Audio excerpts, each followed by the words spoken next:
What is going on, ladies and gents? We are back for another day, another week of Apeiron Guild Wars. Today, I'm joined by my boy Shadow-san. What is up, man? And thank you so much for joining me on the desk. What's up, Chief? We back for another day, another round of an exciting time in the Aperion Guild War League. Chief, I am excited to be, first of all, here with you with a broken voice, and I know we've been through something this week, but, we're ready and pumped for today. I am. Hell yeah. And today is going to be a fun day. These guild wars have been absolutely awesome. We've got so many great teams coming out and competing. And today we're going to have RGN versus Daihatsu. Loving the Daihatsu logo there. That looks really cool to me. And in this match, we're going to have Agus from RGN versus Storm Farm from Daihatsu. Do you know anything about these players? I'm very excited. I haven't seen these guys compete quite yet, and it's great to be able to see new names. Yes, actually quite a bit. I've seen them quite actually play around the leagues, and I've seen Stormfront and August play in tournaments. Stormfront has been playing in Apra for quite a while, actually. He's been here in the scene for quite a while, since PvE, if I remember, and he's been participating in all the tournament, and I've seen him grow from pretty much a player that has been developing into the meta. So from the last tournament into Guild War, he did pretty well for himself. Was not so lucky to go as far, but he's definitely one of the player out there against August, a new player, one that I've seen in the Axie Plus, one that have tried to come this far from the tournament. Only met him through the tournament, but seen them play, and they have a very different play. But let me see. I wonder, the last meta I've seen them play, the meta was quite different. With this meta being different this time in the league, I wonder how they're going to play against each other. So on the meta, maybe you can, inform the viewers, help me out a little bit. So we all know, rock and roll, check, gotta have it. Either Zip Zap or Gust Wind, check. Some people play both, some people play Vault, right? Those are basically the main meta at the moment. Some people come in and they do their one tricks, they have their other special strategies, but generally it's rock and roll with either Vault or, AC1, AC2. Beyond that, what we don't see, the perks. Can you give us a little bit of insight on what the perks are that are taking a planet from being A tier to S tier? Sorry. Take your time, brother. Take your time. Right. That's a good question. So I think on the perks, man, it really does depend on what the player will pick. I feel like it's quite interesting, right? With the perks and obviously, I think it's a Featherlight or the Wandering Steps or Featherlight, where it goes one, your cards get cheaper. Obviously, that one is extremely powerful always. So I'm thinking okay, probably that. And then you're gonna want the mana regen from water. You're gonna want the some of the base the level 1 passive. I mean, as you know, most players I've seen, most players so far. I mean, the Sparks, the two fire perks on the C2 are really much used right now, and it's really good to see. And speaking of featherweight, I myself been enjoying featherweight. I did not know it could be that good on just reducing your costs on your cards. So that is something that I myself, seeing player using it, was quite surprising, and I started using it myself. So that was one that I learned on the good perks. Yeah, so it's very exciting to see that people do have chances to try to mix it up and try their own kind of cocktail mix out there, even if they want to stay meta. And I'm excited to see kind of what they bring out today. If anyone's going to do something special, anything different, I hope so. I love when they bring out some cold water, maybe even some WC6, and really kind of switch it up. But there's a reason there's a meta. That is what is strongest. We've been seeing the top teams really dominate with it. And let's see what happens today. RGN, Daihatsu. I'm ready for this. Are you ready, my dude? Let's go! Let's go, baby. Let's freaking go. And in chat, what is good, everybody? With a quick hello. Kiruzin, LeBaker, Water Elon, Yugwa, Krim, welcome, everybody. Thanks for being here. Thank you for supporting. And today's going to be another great day. Storm Farm is a menace. Okay. He's an OG. He's a menace. He's out here. He's ready to do his thingy. Look at me being all antisocial in the bottom right part of the screen, in the corner, looking at the wall all by myself. That's funny. Okay, I'm going back to the group now. Hey guys, look at, they're all gonna jump me. They're all mad dogging me. 3v1, and I bounced. I got moved. Now I'm safe. Wait, I'm gone. All right, cool. Karam is also a menace. This is true. This we know. All right, well, in our first match, we're gonna have to see if Agus or Storm Farm is going to be able to bring this home. Is Agus going to be able to step up to the OG, or is Storm Farm, who seems to be the favorite, just going to come through and do the tingy? You know what I'm saying? So I think the match is ready. 1 minute and the match will be ready. Assuming he will gap his opponent. Gap is a hacker, not gonna lie. I don't think Gap is a hacker. I saw... Oh, really? For real? Nah, don't say that. That's sad. Aimbot? Aimbot, that's funny. Gonzaga, what is good? Welcome. Buenas. I would like to see somebody using aimbot in Apeiron. That's funny, right? You go into the avatar and you see through their eyes, and then you have to shoot the skill shots manually. But then you use aimbot, right? So you hit every time. So it's like, it's kind of interesting. Storm Farm's camera, is it sideways? Is that a knee? Oh, it's his knee in front of it. Keyboard knee face. Okay, that's and sideways. That's new. That's art right there. That's art. Again, if you remember, Chief, remember Stormfire with the tournament? His camera has always been sideways. I think that's his special charms. I like it. It's totally a thing. And then camera. And then the knee blocking one eye. It's totally a thing. It's totally got a vibe to it. It's a little bit dark, a little bit scary. But let's see how he plays with only being able to see the screen with one eye, and one knee. All right, we're going into game 1. We are going to be on, it looks like, Storm Farm's POV. He has Chinese names in his name. He doesn't look Chinese, but I could be wrong because you just never know. And we're seeing 2 healers coming out. Oh boy, 2 healers for Agus.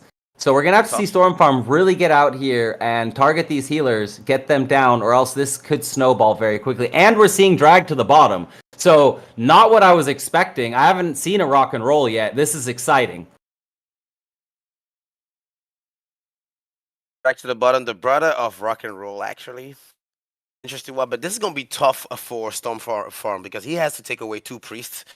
Then he could have a chance to take out Agus, but will he manage to do so? I mean, let's see. It's going to be pretty tough. Having 1 priest is already tough to deal with. It's going to kind of waste a lot of your time. Having 2, oof. Yeah, and I feel like management. Storm Farms is using rock and roll, so I feel like he doesn't have that much damage overall. But 1 priest is down. He's starting on the 2nd priest, but the Guardian is almost down here for Storm Farm. And Guardian is down. So now the tanky guy is down, and there's still a very healthy priest on the floor, on the field. And there's not a whole lot of damage coming out right now from Storm Farm to be able to clean up this priest quickly. Oh, okay, now he does now. Now he does now manage to leave him alone, all staying alone. Okay, the things managed to get away from his priest now. He kind of jumps right into that wave. Both players taking some good damage right here. What a headshot! Did you see that? Agus. Oh my goodness! Storm Farm hit the Agus right into Agus. Did not miss. Okay, putting Agus into danger right now. Oh, he's been playing his hunters pretty smart. Nice. Great knock-up.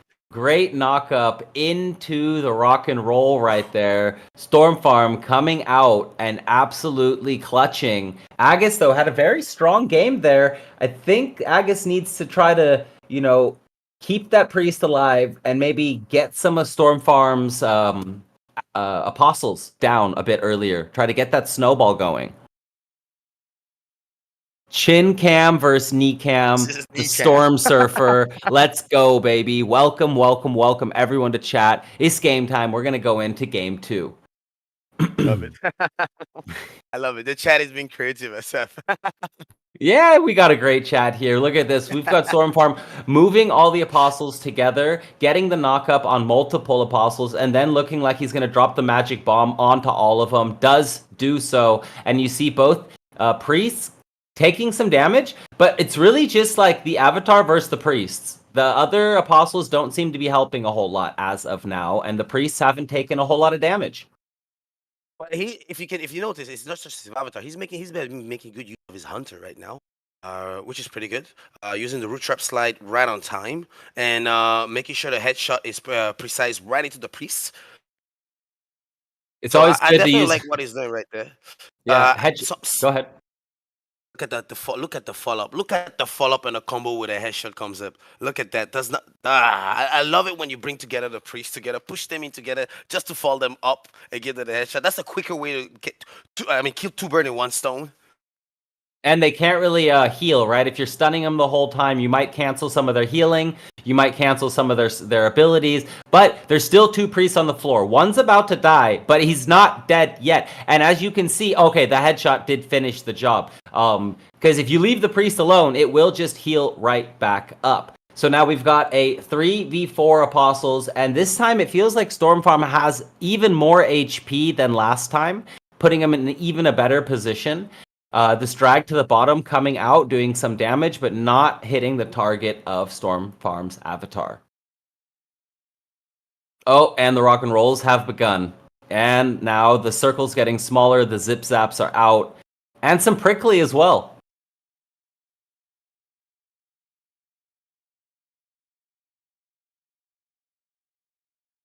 All right, so now we got another drag to the bottom coming out. Missing with the rock and roll, and still a priest on the field. So, and this time Storm Farm has no apostles left, just one. So it's a one-on-one. The circle has come down to a very, very small circle, and now it's going to be who does better, rock and roll or drag to the bottoms. And this is still in Storm Farm's advantage, but I feel like Agus has a chance. Let's see how the micro goes here. Oh, but look at the balls. Look at him, just instant. Over. It's still not over. Zips okay. Ooh, good use of the switcher right there. Switching up, backstabbing Agus. And putting him into danger. Okay. Agus still managed to have time to have the zip zap out. But the rock and roll will cost him. Oh, does not manage to bring the dragon button out too fast. That would cost him. Jeez. The rock and rolls, they are like a machine gun. Once the circle is small and you can start, chaining them, oh boy, pop, pop, pop, pop, pop, pop, pop. We saw the last week, Rizia and some other players too, with some insane rock and roll auto or multi shots. All right, so Daihatsu going up 1-0. And RGN is going to have to fight back. Let's see if Agus has it in him. Do you think RGN can come back from this? Unless he thinks maybe will he be changing his build? Will he go with something different? Or will he still go with the same thing? The counter to drag to bottom was not bad, but I think his movement play could be slightly changed. Maybe that will have been a difference in the playmaking in the second round. Yeah, and he didn't really get to use any drag to bottoms when the circle was small, right? Then it was like he decided to use other cards, use his apostles. And I feel like the drag to bottom, you need that map control. You need to be able to make the other player, Storm Farm in this sense, focus on the waves as well. So he can't just focus on hitting you with his rock and rolls. Because then if he has to multitask, all of a sudden it gets a lot more difficult. Yep. Oh, I want to duel somebody. Who wants to fight me? Huh? Who wants to fight? Who wants to fight? Who wants to fight? All right, let's see. Toby won, so I'll just fight Toby. All right, whoever wins, Toby, if you win, you can take up Chief Planet. Yeah. Isn't it for gold?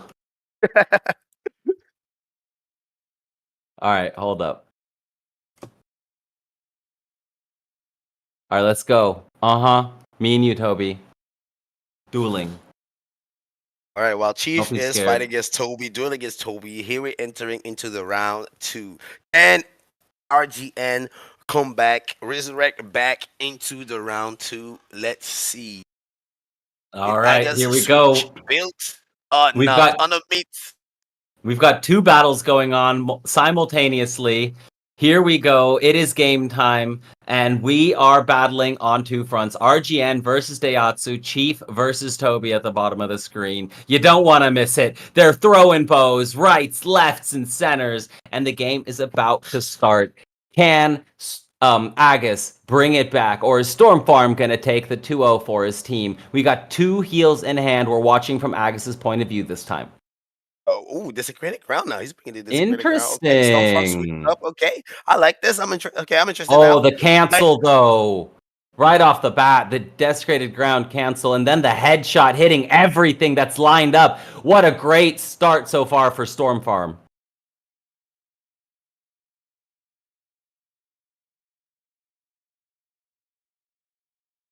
Almost invincible coming down, trying to save his apostles, but it's looking like I think Agus. I'm not sure. It's hard to tell because his desecrated got canceled. Right, that was like the most important thing, and it didn't happen. He's trying to save that healer. He's trying to save the priest, but he's not able to. He's gonna have another chance at desecrated ground, but if he gets canceled again, I think this game is over. He needs this to work, or else he's in trouble because he needs the life, he needs the damage, and he can't even breathe.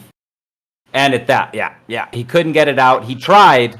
Storm Farm said 9, 9, 9, 10. It cost him a lot. It cost him a lot. I mean, if you watch into the play, you can see that he has spent most of the time trying to play into healing his priests.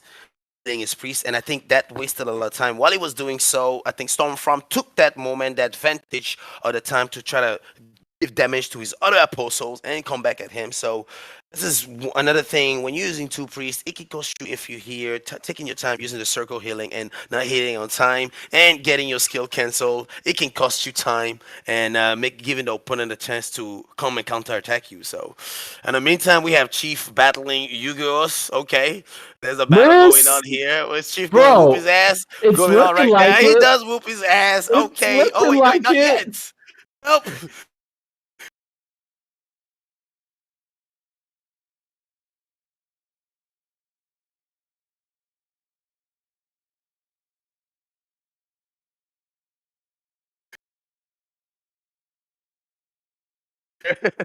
Slowly. Okay. Wait, yeah. I'm too good. Yes, I am the champion. Let's go. I won that fight, and we are back. But look at Agus. He's 1 shot already. He did get a big heal right there, and had a nice juke, and got his desecrated off this time. So Beautiful that desecrated ground heal up. that Beautiful. was really big. Beautiful. But you gotta say, Storm Farm actually did a great job getting everyone out of it again. Everyone is kind of gathered up for Agus, which was great for the heals, but not so good for when the damage comes in. That headshot was huge, taking out the priest and hitting the avatar. Agus is taking way too much damage here. His apostles are dropping, and it looks like Storm Farm is gonna take this first match of the day. Oh, it got canceled. Oh, GG's on Storm Farm. Wow. Well played. Timing well of the played. cancel. It was the knee. It was the knee in front of the eye. When you only play with one eye, you have better vision. Proven right now by Storm Farm. Now we know. Facts. It's the battle between the chin versus the kneecap, and we know what wins today. It's the knee. Just like Chief said, it's the knee. I mean, let's think about it, right? When have you ever seen a situation where a knee and a chin collide and the chin wins? Let's be real. That's true. It does hurt on the chin. That is not the collision that you want. Knee to chin is not a winning situation. So, as it is in fighting, so is it in Apeiron. The knee takes out the chin. Congratulations. Well done to Storm Farm. And, good first match. We saw some different stuff. We didn't just see straight meta. Agus tried with the priests. it wasn't quite enough. It felt like throughout the series, Stormfarm got better. He was figuring out, the puzzle better than Agus was. And by the end of that series, that last game was a little bit one-sided. But, that's the thing about Apeiron that's amazing is you have multiple chances to adjust your gameplay. You have chances to adapt. You have chances to make a better in-game play. And preparation, every match can be changed. So it shows that if you're really in tune with your avatar, with your apostles, your gameplay, and you finish a game, you can be like, okay, I did that wrong, I did that really well, and I should probably change that. If you do that every match, you generally end up winning if you do that better than your opponent.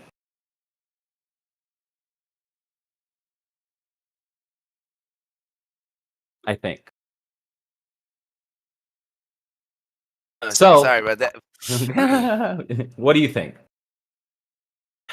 I think you're right. And watching the play that we just saw earlier, I mean, I've seen I guess was adjusting to a more of a heel build, and you can see how different build really come on different style really adjusting the gameplay. You had Stormfront who was playing a bit of an aggro. Which put I guess built a bit on the disadvantage, but it's okay. I mean, seeing him coming back in the second round with this desecrated ground, I mean, that's the fun part about Apron. Like you said, there's so many ways to play. There's so many skills, to choose from, and as long as you adapt to it. You learn to, and you know what you want to say. Just like you just said, I mean, you can definitely be a comfort of the zone and gameplay. And again, I Well, see you in battle, and just you're battling Karim. I just dropped a crit, but I think so did he. We're trading blows. It's going back and forth. I'm going to need a miss here. Karim got first swing, which I think is totally unfair. Totally cheating. Come on. Crit? No, you can't miss that way. He's got to miss. Joy! Oh. Boo. Boo! I quit. Sorry, you got a solo cast now. I lost. I'm a bad loser, and I'm angry now. Grr. All right, so we are going to go to a break, ladies and gentlemen. While we are gone, we're going to be doing a little Dude Royale. Give you guys a chance to win an Apostle ticket right here, right now. And when we get back, we're going to go into our second match, which is going to be Synergy versus Dude Ain't Duck. We got Nick Eagle versus Zelix, some big names, some talented players. So make sure you stay tuned. Let's get a tweet in chat to make sure that everyone on Twitter knows what's up. Let's get everyone in here to watch the show. We'll be right back and we'll do the motherfucking tingy. Lego. Let's go.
And we are back.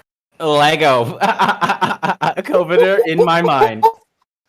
We have had our first Dude Royale winner, Gap, coming through, grabbing himself an Apostle ticket. Congratulations, Mr. Gap. Well done, well done, well done. We've been dropping all kinds of duels in chat. Apeiron NFT has declined the duel. Unacceptable. We do not decline duels in here. We fight to the death, no matter what. At least I do. Anyone who wants to fight me for coins, I'm in. I believe Gap used aimbot for Dude Royal, right? Mm-hmm. So basically, what you do when you use aimbot for Dude Royale is you snipe people from the Twitch screen. You just click on them and they die. Basically, that's what happens. It's pretty OP. It's kind of broken, right? But you know, if you want to win all of the Apostle tickets, that's what you got to do. Look at these guys dueling at the bottom of our screen. They're missing. They're dancing. This is like a battle of lightweights. But the critical coming in for Rowan and another miss. He's going to finish it right here with another crit. And critical Pepe has been criticalized down to his grave. So in our next match, we are going to have Synergy and Dude Ain't Duck. Such a cute logo on Dude Ain't Duck, not going to lie. On both sides, the Southeast Asia and the North American side, I'm always loving it. Loving the team. And, you know, they've been performing pretty well. On the other hand, we have Synergy coming in who, you know, I don't know as much about them. But I do know that Nick Eagle is a very strong player. And he's going up against Zelix today, who also is a very strong player. So I'm excited for this match. I think this might be, you know, one of the best matches of the day. Yes, indeed. I mean, Nick Eagle, an OG here at Apeiron also, one that has been since here in PvE. What I mean by OG, and you know, they've been here for quite a long time. So it's an experienced player, and Zelix is one that I've seen just recently into the tournaments. So I am not too familiar with his gameplay except from the tournament, but I'm really looking forward to see how both of these are going to match up. I mean, this looks like it's an experienced player with a player that has put so much hours into the game. So really, let's see really what the outcome and who's going to win on this. I mean, with Dude Ain't Duck doing not so bad into the tournaments. Actually, can we get the standings, the leaderboards put up possibly? That would be amazing if we could get those up. I would love to see what the current standings are on the North American side. Because I know on the Southeast Asian side, we've got Ancient 8, we've got Meditate, we've got Bood Nation, and we've got Deoric, all fighting for those top 2 spots. Very close. I think it's within 2 points, all those teams. I'd be very curious to see exactly how close it is on this North American side, or on this Western side of the world, better said. And say again? Okay, after this game, we will show you guys the leaderboards, so in a bit. But yeah, big shout out to everybody coming out and hanging out. Big shout out, hello to Critical Pepe, Rowan, didn't see you guys earlier. What's up, what's up, what's up? Apeiron NFT in the house. Is that you, Frank? Good morning, brother. Good morning. Man, Juva. Good morning. Peanut, Gap didn't get a hello earlier. If I forgot you, I'm sorry. Villa God 2. Oh, I'm just gonna stop trying. Welcome everyone. Ghostin, what's up, brother? How you doing? Good night, or good afternoon. No, good evening. I think it's good evening for you. God, the world is such a big place. So many different time zones. All right, we are going into our match. We're gonna be watching from Nick Eagle's point of view. He's dropping the vault, and on the other side, Zelix is bringing in my favorite move, the cold water, and it's a big puddle, not a tiny pond. Let's go, baby. This is what I like to see. He's mixing it up. He gets the cold water off before the slam hits, so well done by Zelix getting it off, but there's not a whole lot of apostles inside of it. On the other side, Nick is actually... Oh, this is very cool. This is very cool. Nick Eagle is bringing out something different as well. So today, we're not seeing rock and roll all day. It's the seeds, right? EC2? EC3? What is it called again? The seeds? When they explode, you heal. And if the enemy uses something like Seed of Fire on it, they can also heal, which is a nice counterplay. But all right, we see both players going at it now. with their big circles taking out each other's apostles. Yeah, my stream is frozen for a second. Sorry. Okay. So sorry, EC4. Back. The seed. I can't. Hover over it. So we see what you're talking about. You talking about the seed of fire or No, the stone one. That one. The one he has in hand. Oh. Not the vault. Not the vault. The other one. The seeds. The stones that you shoot out and they gather up and then they pop and then you gain life. I can't remember the name. Anyways, so now you're seeing here circles absolutely everywhere. Players running out of room. Root vine. Yes. That's what I was. That's what I meant. Root vines. Root vine, not seeds. Root vines. Ooh, and there's also the flame tower. This is insane. Zip zap misses the headshots. This is crazy, bro. What is even going on here? There's so many circles. It's like they're playing the twin tower. Oh, actually, it is the twin tower build. That's exactly what it is. That's a good way. That's a good way of putting it. Sensi made this build, I believe, back in the day, and it is the Twin Tower build. And let's see, I haven't actually seen it in action. But right now, Zealix still in the lead on HP, putting down his cold water. There is room on the edge of the cold water for Nick to hide if he chooses, but he doesn't. He's going for the damage. He's going for the aggressive attack. But Nick Eagle's falling behind. He's taking a lot of damage here, and now the cold water is taking up the entire circle, and it's looking like when this cold water pops, it is going to be the end of Nick Eagle. Did you see that though? That was almost a good play from Nick Eagle. I do gotta say though, the timing before the cold water hits and giving the damage, and then that vault came right in through to give him a little healing, a little boost shield. Really good right there. But I think not so lucky. I think there was a play there, like it would have been S tier next level god play, right? If you time the cold water explosion, so you go into the red zone and come right back, right? If you knew the timing and you could do that cleanly and not take as much damage from the zone as you would from the explosion, that would have been insane. But that would have been like uber god level play, obviously, right? So we're switching sides now. We're on Zealix POV, and we're going to see his cold water. I think Nick Eagle needs to try to cancel one of these cold waters, but I guess it's kind of hard because he doesn't really have a gust wind. And Zip Zap isn't super effective against cold water, especially not when the circle's this big. But he does get the knock-up right there to cancel the cold water as I'm speaking about it. Watch him go right now. Okay, stuck him into the root vine right now. Okay, the Eagle is still trying to find his way up. Zealix is trying to find some space trying to group his enemy apostle together, see if he can use a big Scorch Brand coming in right there. But look at Nick Eagle just playing around with the zip zap. He's just stunning around his apostle, taking care of his apostle first. Okay, now I understand everything. It is actually Zealix using the fire tower and then Nick Eagle using the vault. Oh, yeah, it's not a twin tower. I thought they were both from I thought they were both from Nick Eagle. I was like, damn son, that's crazy. Let's go. But okay, now I am fully queued in, and we see Zealix. Yeah, well played on the root trap. Now we have the cold water and the vault dropping. The apostles are melting, and both avatars are on very high HP still.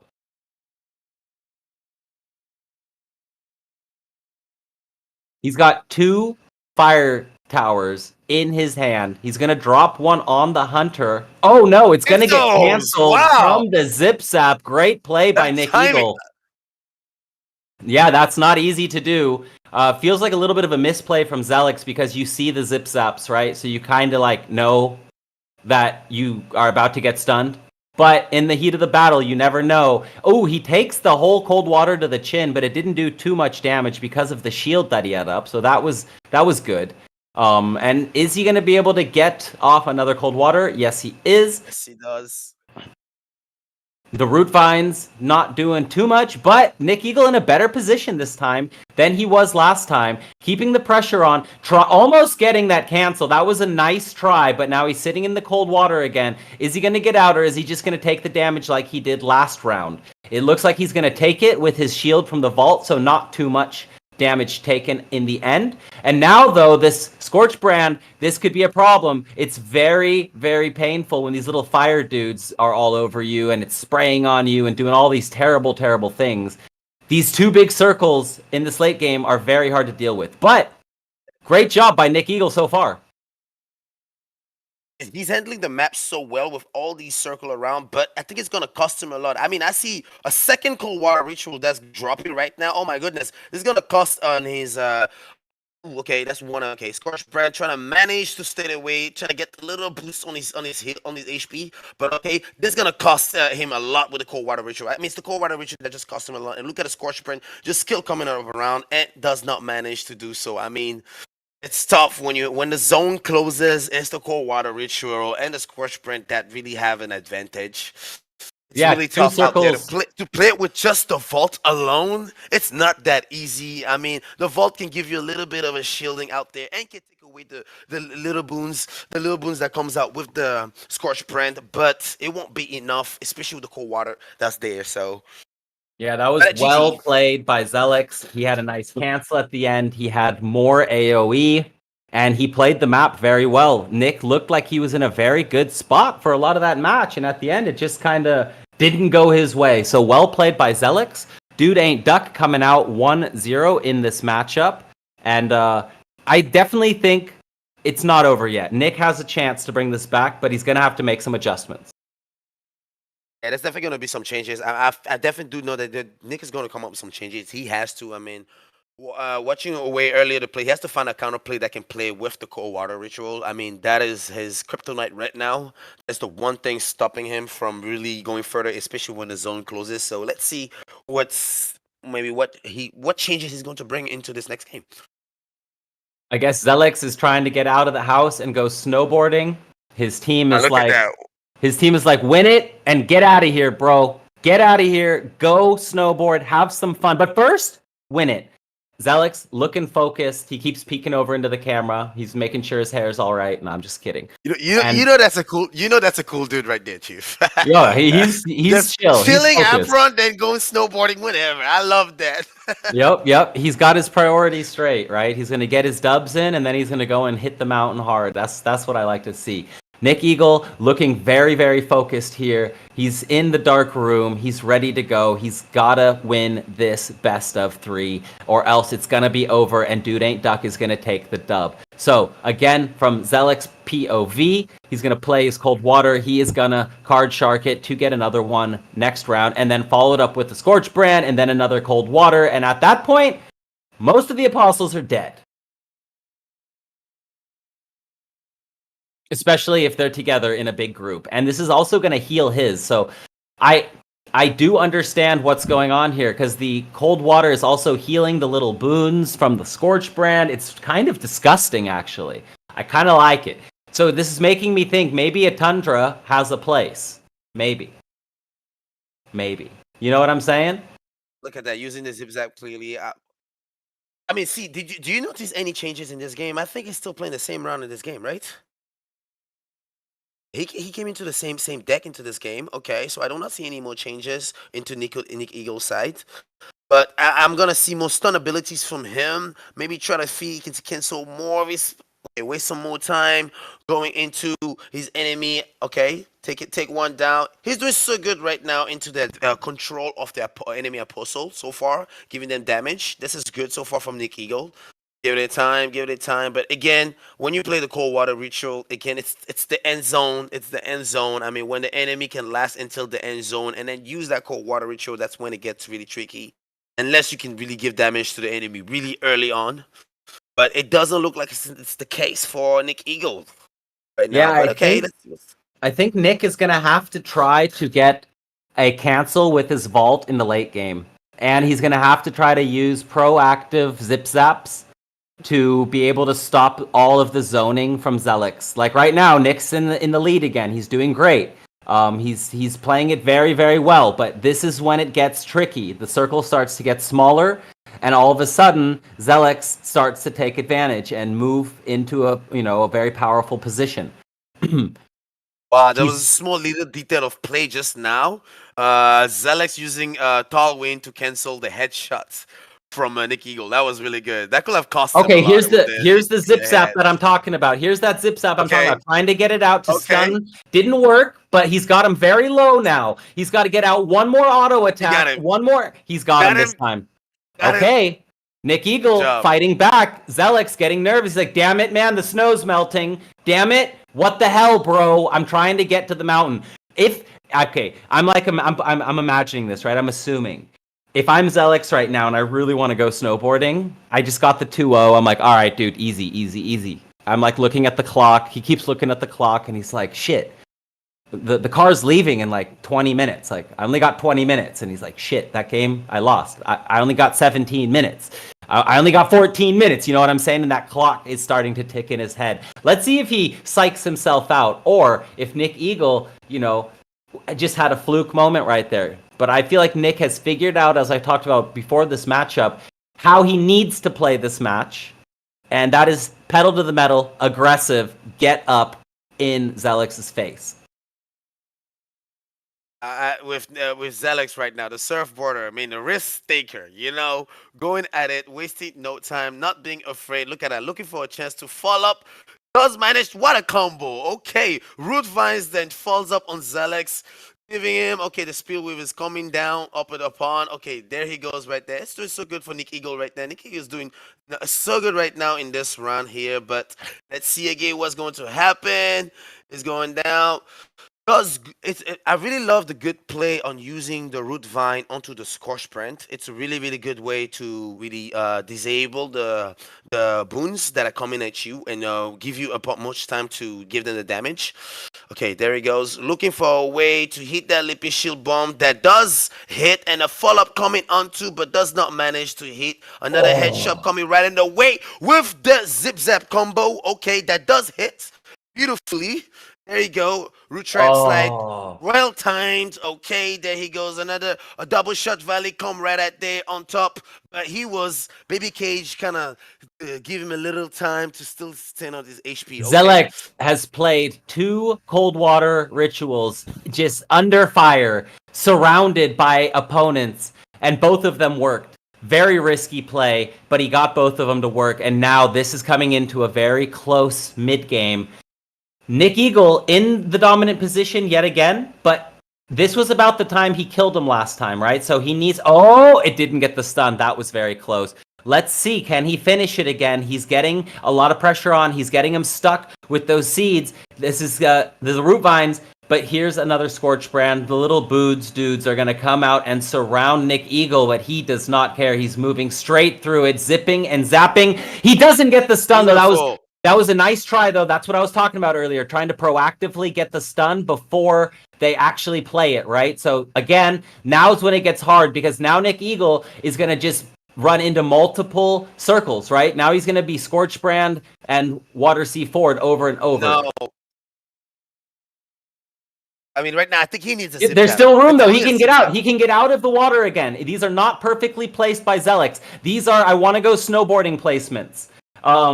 And he's giving Nick Eagle room, but Zelix has healed up. He has so much life now. Big play by both players. Oh my goodness. Okay. Cancel the zip zap. He needs one zip zap. Can Zelix get down another circle? Or does Nick Eagle have him cornered? It's about the next circle. He hasn't gotten it out yet. The vault is down. He's getting the last one. What's happening here? The zip zap's coming into down. The circle's up. Is he gonna survive? Finishes him. Cancels the root trap. What's happening in here? Alex is healing. Another root trap fire does cancel it with Tommy Dash. This is crazy. Who has the advantage here with the... Okay, Zip Zap may manage to give him... Oh my goodness. Zip Zap King, baby. Zippy Zappa. That was absolutely sick. By the Zip Zap. That was absolutely sick, nasty. Holy ballsack. Well played by Nick Eagle. Wow. And now Zelix only has 9 minutes. Holy hell. Holy hell. That was insane. What a game. What a play. Zelix got control in the circles like he had in the first best of 3. But this time, Nick Eagle was able to take the punch to the chin and then retake control of the middle. Wow. Wow, wow, wow, wow, wow, wow. That was awesome to watch. Well done. I'm so glad we get to see a third set. Sorry, Zelix. 8 more minutes. I think Nick Eagle found his play. I mean, if you watch on the second round of this game, he managed to make good use of his hunter headshot, root trap, Sullivan, and double shot, and using Lippy Shield from his warrior pretty good. That gave those Lippy Shield jam and the follow up. These three combos that he tried to manage to use with his avatar really got him till the end far until he got to the end zone to use Zip Zap. I mean, Zip Zap is king. We all know that. Zip Zap has been king. Zip Zap will stay king. You know that, Well, Chief. I mean, that is a great matchup. To your point, that Zip Zap has kind of always been king. That is not an easy matchup for Zip Zap, right? Because exactly. if they play the card first, your Zip Zap will not stun them. You need to pre-Zip Zap before they play. You need to read the situation in a way that you are pre-stunning, basically, and then you still have to hit the three things. So it's like it is outplayable by the other guy, and it's just it's kind of like AC5 with the feathers. It's so exact, right? You have to play it so exact. You have to time it. You have to prepare, predict. And in that series, Nick Eagle did exactly that in the final circle. And someone said it in chat. That is how Apeiron gameplay needs to be. That is how it should be right there. That Beautiful. end game right there, I hope we have a clip of that. And if not, timestamp this, Coveter, 1 hour and about 8 minutes. That end game is how Apeiron should look. Both players, the player that had the disadvantage in the situation survived to the next situation where I think Nick has the advantage, because at the smaller circle, the Zip Zap becomes immensely powerful, right? Because it's always hitting. I don't know. Pro can tell me if I'm right or wrong, but that end game was sick, and we need more of that. So here we go, baby. Rubber match time. The battle versus hell versus heaven right now. This is dark versus light right now. You can see this right now. Okay, Yeah. I mean, both of them going to this round 3 with the same build. I mean, it's the same build that got them into this far. For Let's sure, go. for sure. Let's see what's happening now in this round 2. And now, right, first series, Zelix wins, Nick Eagle adjusts. Second series, Nick Eagle wins, does Zelix adjust? That is the question. In his mind, maybe an apostle change or a little minor change. I don't think so. It looks like they insta-joined. But let's see. We're in the final round, and we are off to the races. We're going to have another cold water drop, both players holding down their side of the map to start, which is what they've kind of been doing throughout the series. And once they get 1 or 2 apostles down, then you see Nick Eagle usually start to pounce on top of Zelix. Look at that. Look at that. It's just going beautifully right now. Zelix looking for the headshot, managing it. Ooh, does hit the other hunter with the cold water ritual. Right there is coming down. And Nick Eagle right now, he's playing it a bit slow right now. He's playing it calmly with his movement right now. He's not rushing it in right now. You know he's coming in slow with the combo. Okay. Manages right now to bring all his apostles together, but does not manage to go into at him right now, and falls into the Scorch Brand. Very well aimed at Nick Eagle. That does give him the manage and stun. Okay, here he goes right now. Nick Eagle is trying to go back into center again, go back into defense again. Here he comes with Root Trap Fan Line. Zip Zap is king. Zip Zap coming down here. The Zip Zap does save him until the first time. Will he able to save that until the end? Well, let's see. Another headshot does not come to. And there goes. Looks like Zelek is going to lose his hunter because of the zone. Ooh. But knocking that hunter into the red zone, very high level play, because you're going to get so much extra damage from that red zone. Well countered by Zelix getting him, or Nick Eagle getting him back out of the red zone. But all right, here we go into the time of the game where right now it feels like Zelix should have the advantage with the 2 circles. And after this, the next one, it looks like, maybe Nick Eagle. But this time, Zelix has a lot more life than he did last time. This looks way better for Zelix than it did the last 2 games. The Scorch Brand is down, and we see Nick Eagle getting stunned, getting knocked up by the Scorch Brand, which cancels. Oh boy, I think this one is done. This one is going to go to Zelix, it's looking like, unless Nick Eagle can pull off some major god plays. This is, I mean, and look at Zelex. Zelex is being careful. He knew that Nick Eagle is gonna be looking for the zip zap or the vault right now. So he's just playing carefully all around the circle right now. But is the zone gonna cost him? Look at that, the tall wind dash pushing right into him. Okay, he got time to play the cold water ritual. Okay, Same as last this game. might be a chance. Anything can This happen, might be a right? chance. But a vault is coming down here, giving He's it a gonna get little bit of shield. shielding. Oh, no, he's gonna But get the cold water shield. ritual still have not Look dropped. at The zip this. zap coming in too, and it's over. Who? Zelix won, huh? Nick Eagle, Oh. take this home. Nick No, Eagle, take this home. Again, Wait. look at the zip zap. Look at the Zelix zip won. zap. No, Zelix won. Oh, Yeah, my Zelix bad, my won. bad. Yeah, bro, that's how close it was. Oh my god, these Whoa. end games. Clip that. Somebody clip that. That was another freaking amazing. Zelix bringing it home. Holy ball, Sizak. Auto attacks. The shield from the vault kept him alive. Wasn't enough though. Wow. This is what we came to watch. That's insane. This is Apeiron Esports, baby. was This is what we're insane. talking about. This is now, if every game ends like that, I'm okay with that. I'm okay with being wrong about who won. That's how close it was. Both players just destroying in the end game, playing so clutch. Nick Eagle looks like he just went into Super Saiyan level 72 on the left screen. He looks so damn focused right now. Zelix still calm and composed, has kind of been the same the whole time. Let's see. Nick Eagle has to bring this one home. And, last game, Nick Eagle made it into the late game with a very small advantage. So let's see if he can't do a better job in the early game to have more of a lead so that he doesn't end up in such a close end game. Wow. Clutch after clutch after clutch after clutch. I mean, it looks like this player have somewhere to go, so they need to finish this as fast as they can if the way they're playing. I mean, wow. Oh, you're right. Zelix What has a 2 game. minutes left. Car's about to leave. This fool is going to drop his mouse at the end, grab his snowboard with the camera still on, and just run out the door. Watch. That'd be great. Oh, this is a Scorchbrand, well placed. huge Very Scorch well Brand. placed. That was perfect. Yeah. Well played right there. That hit everything from Nick Eagle right there. That was a huge Scorch Brand. Great value for Zelix. And Nick Eagle's in trouble right now. He really needs to step it up for these next minute or two to go into this mid to late game with a better situation. I mean, in this run right now, you can see Zelex has understood has read Nick Eagle timing right now pretty well right now in his movement and his summon skills. So let's see what's going to happen here. Okay, now you can see that Zelex is just covering time, waiting for the zone to close. And in the meantime, when he's doing that, he's like, let me take out his hunter, because his hunter's gonna bother me later. Let me just take them out right now. The first thing I'm gonna do, okay.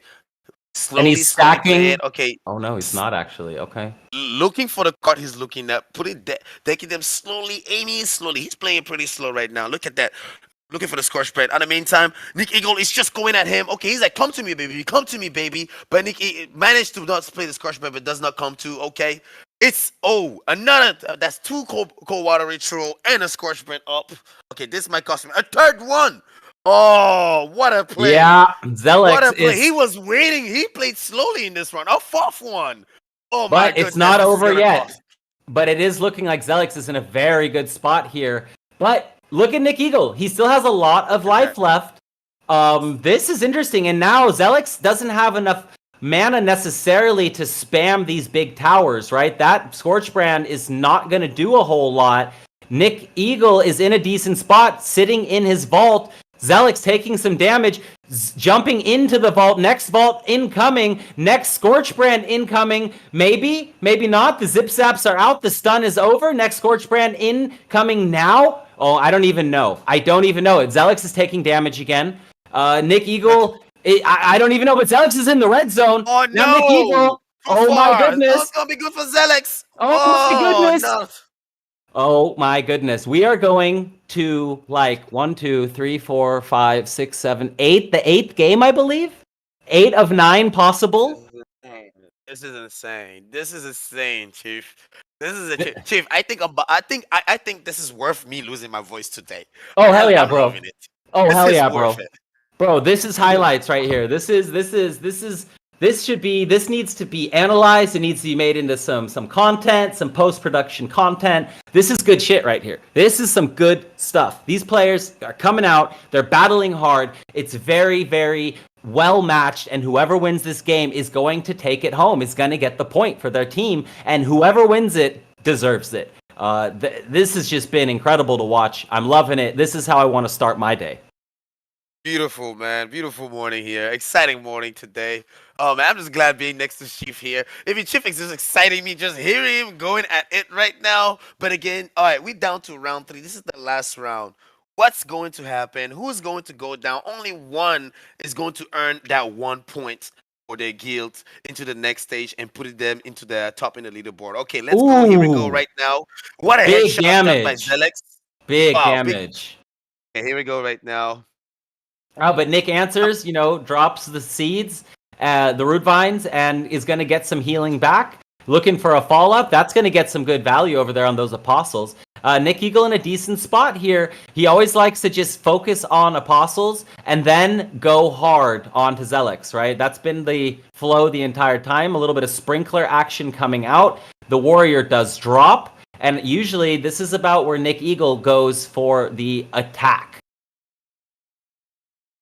One thing I like about Nick Eagle is I've just noticed that he's been using his root vent to really have a control over the map. If you notice, you can see that he's trying to build a wall in between his apostle or his enemy avatar, and which is really, really good. Like I can see that he doesn't build it just small. He builds a long wall, giving a chance to drop that vault whenever he get the chance to. And I just noticed that, which is an interesting play. Yeah, I mean, good way to use the vine to control the map. Yeah, absolutely.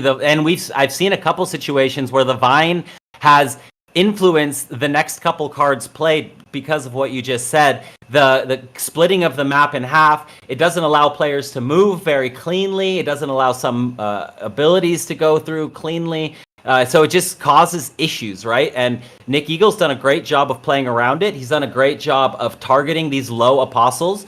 And now we're going to see this mid to late game. Yet again, the water is down. The vault is down. The apostles are dropping. And it's time for the towers and the circles and all of the zippy zappies. Here we go.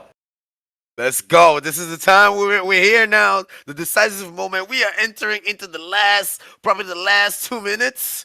Yeah, and this is it. This game right there. This is it. This is the moment. Only one team is getting that point into the leaderboard. Which one is going to pick the team on top, and which one is going to put the team down? Well, let's see. Can Zelex win this and go to snowboard after this?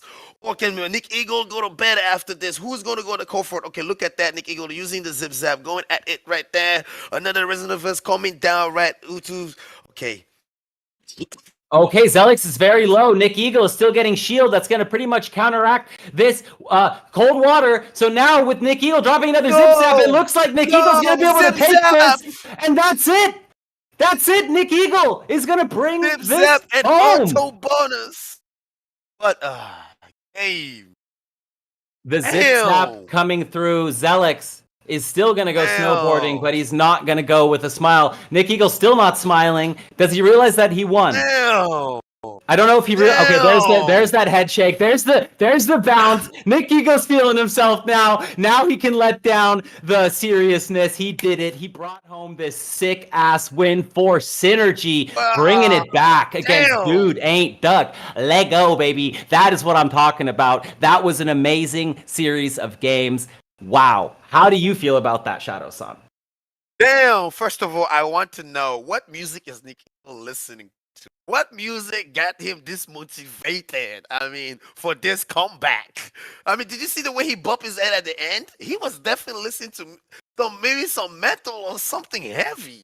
Yeah, it has to be something heavy to bring you back into this comeback. What a comeback! I mean, I'm happy with this play because I've seen different play, different style, use of different meta in here, and so many different combo used between the avatar and the apostle. What a beautiful play! And I never thought that 3 games and the last round were the most exciting parts. Wow! Oh my goodness! Synergy, I gotta give it to Nick Eagle, finding really good space. I mean, it is pretty tough when Cold Water Ritual and Scorch Brand coming at you in this last zone and still manage to find space. Unfortunately for Zelex, I think what cost him in the last two game at the end was that if you can see that his avatar, he went a bit into the red zone. Yeah. At the end, I because he remember wanted on the to bring left the side Tailwind both dash. times. Yep. And that kind of cost him, because when you go into the zone for at least even just 2-3 seconds, it will cost you.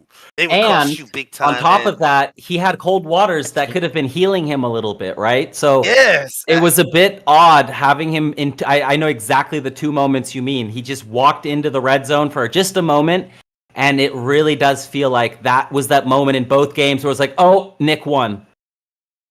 you can see I do understand why he did that. I mean, if you can notice, once Nick Eagle understood that, okay, I need to make use of my zip zap very well. Once Nick Eagle understood, okay, I need to know when to use my zip zap at one era to cancel. Once he understood when to play that, Zelex was in a position where, okay, I'm gonna use my Tailwind dash to make sure to cancel him at the end, and I think that's what really cost him. I mean, that's the beautiful part about this gameplay. When decisive mind does changes, it does change the whole gameplay and your decisive strategic ways of playing. So, wow, what a game! What a game! What a game! So, wow. That was amazing. This is the way the day needs to get started. Thank you guys all for coming out. We're going to have some more amazing matches coming in for you real soon. We're going to jump to a little break. We're going to do another Dude Royale. And when we get back, we're going to be watching Atlas Gaming Gap versus Asura Gaming AMAC in our next match here on the Apeiron Guild Wars. So stay tuned. Refill your drinks, get your popcorn, or whatever you're munching on. And as you know, let your neighbors know, your grandma, your cat, your sister, your brother, your cousins, let them all know. Get on Twitter. Let's get a tweet in chat, please, that everyone can spread out on Twitter. Let's get it moving. Let's get it rolling. Great game so far, and we will see you guys in a few minutes. Yes, sir.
What's going on, ladies and gentlemen? We are back, and we've got another barn burner in store for you guys. Atlas Gaming, where we have a little bit of a switcheroo. We're gonna have K-Rim coming in for Gap, and Sura Gaming, who is coming out with AMAC.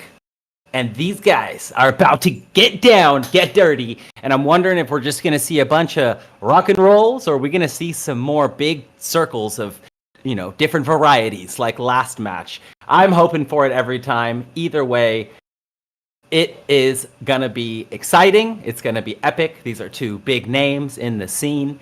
And I am excited to see who's going to get the point today. Shadow, what are your thoughts on this matchup? Whoa, another game, another round. Here we are again. Are we ready to lose our voice? I mean, I'm ready to hype up Chief. It's going to be crazy. I mean, seeing these two, who was, again, two players from the tournament who did pretty well for themselves, actually. I'm not going to lie. Sura was pretty surprising to me. With Sura Gaming was a surprising team that came out and went as far as they went in the tournament. And actually went beyond my expectations. So seeing them in this league, I'm not gonna have any expectation, but see what they're going to play against Atlas. I mean, Atlas, we who are experienced, who have quite a lot of experienced gamers themselves into Apeiron here, who have played Apeiron for quite a while themselves too. I mean, what are they going to do? I mean, I've seen Karen had done a good play with his teammate. They always had good decks played up upon, but the last meta I've seen them play was they were Boulder Kings. Will this be the same against Amak, or will this be something different? I don't know, but we are about to find out. We do understand one thing, that these guys are coming to win, and both these teams are ready to rumble. Karim with his pink headphones, I love it. That's freaking awesome. He's doing the tingy, and let's see if he can bring that swag to the battlefield. With that big headphone has been with him throughout the whole series of this Guild War. I think that's his good luck charm. Waiting for the Chief. Can you see the stream on your side? Yes, I can. Okay. It's starting up right about now. You haven't missed anything yet, my friend. You chillin', brother. You are chillin'. Hey. So we're about to load in. Amax got his sweater on. I don't know where he lives, but damn, either he has his AC on or he actually lives somewhere cold. That's crazy. He's wearing a sweater. I'm like naked right now. I literally have boxers on. Let's go. That's... My hair's we can call MX Spider-Man with that. Oh yeah, I'm down. So we got Karim versus Spider-Man. Karim is gonna be our POV right now. He runs in, gives him a quick little pop to the chin. Oh, but he plays that preemptive knock up, and I noticed a lot of the good players, they wait until after a dash, after a gust wind, and then they use their knock ups, right? So Karim maybe still waking up, bringing out some AC5. So nice. We're seeing a lot of different variety today. Gotta love it. Beautiful, man. Oh my God. Karen coming in with one of my favorite, the shotgun. The shotgun, also known as the gust wind. One skill's amazing, but he did not manage to land it first already. He missed because there was a lot of stun coming in for Emek. But okay, here he goes. The second hit Gustwing comes up and the return hits Emek. That's a big one. That's a huge one. Okay, Starfall Gambit coming right into the way. Will not do good for Emek. Emek coming into there. Lip Shield Bong. Very well read. Beautiful. Wow, that was some cleanliness right there from K-Rim. Very well read, man. Beautiful. Wow, that was domination. Spider-Man, aka AMAC, he's going to need to switch it up. He's going to need to change up his gameplay. He's playing EC5 with, zip zaps in the tailwind. Ouch. Ouch, ouch, ouch right there. K-Rim showing that he is an absolute monster. I mean, just right off the bat, K-Rim's got such a nasty starting hand. He's got the tailwind where he's just hovering, waiting. Boom, going for the knockup. Gets the cancel right off the bat. Wow. Double combos, zip zaps. That's a triple stun. Wolf stun. Oh, wow. That was a bit fifth stun at the baby cage landed. To be fair, AMAC did a great job there trading out damage, so well played. It looked like Karam was dominating, but in reality, it's pretty even so far. So good early game from AMAC, who seems to be trying to put the pressure on. Karam coming, dropping a shotgun, as you call it, getting a little bit of damage, returning it onto the Apostles, jumping around, and there's the desecrated ground, gonna give AMAC some healing and do some significant damage until, great play from Karam, getting all the Apostles out of the circle. Good job by both players. Look at them right. They go right now. It's going on right now. Okay, with the zip zap playing from Kieran right there, looking for a way to space it. But AMAC is doing pretty well actually in this next round of this game right now. So it looks like maybe Kieran might have a chance if the Gust Wind return does not come after the Stall Wind dash. Very good play, but the Gust Wind does return, and another one played. He's looking for a switcheroo. Switcheroo plays up. A tall wind dash coming up upon. He's hovering that tall wind dash up upon. Good stun for AMAC. Oh, that tail.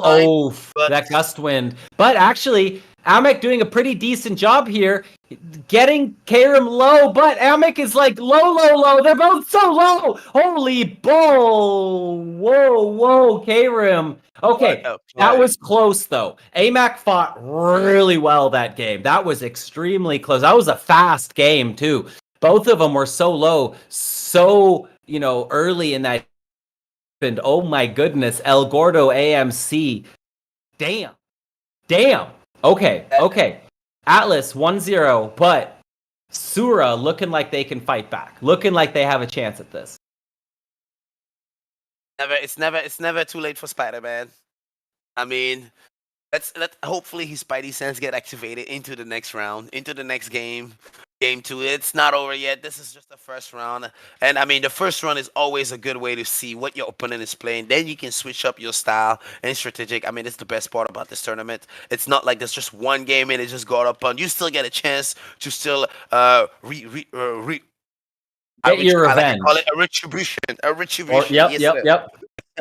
So, nerf the, power of the pink is true. That is a fact. Power of the pink. So, K-Room using that power of the pink, bringing it to Apeiron, and he is up 1-0. Now, AMAC, aka Spider-Man, has to fight back, has to do his tingy right now.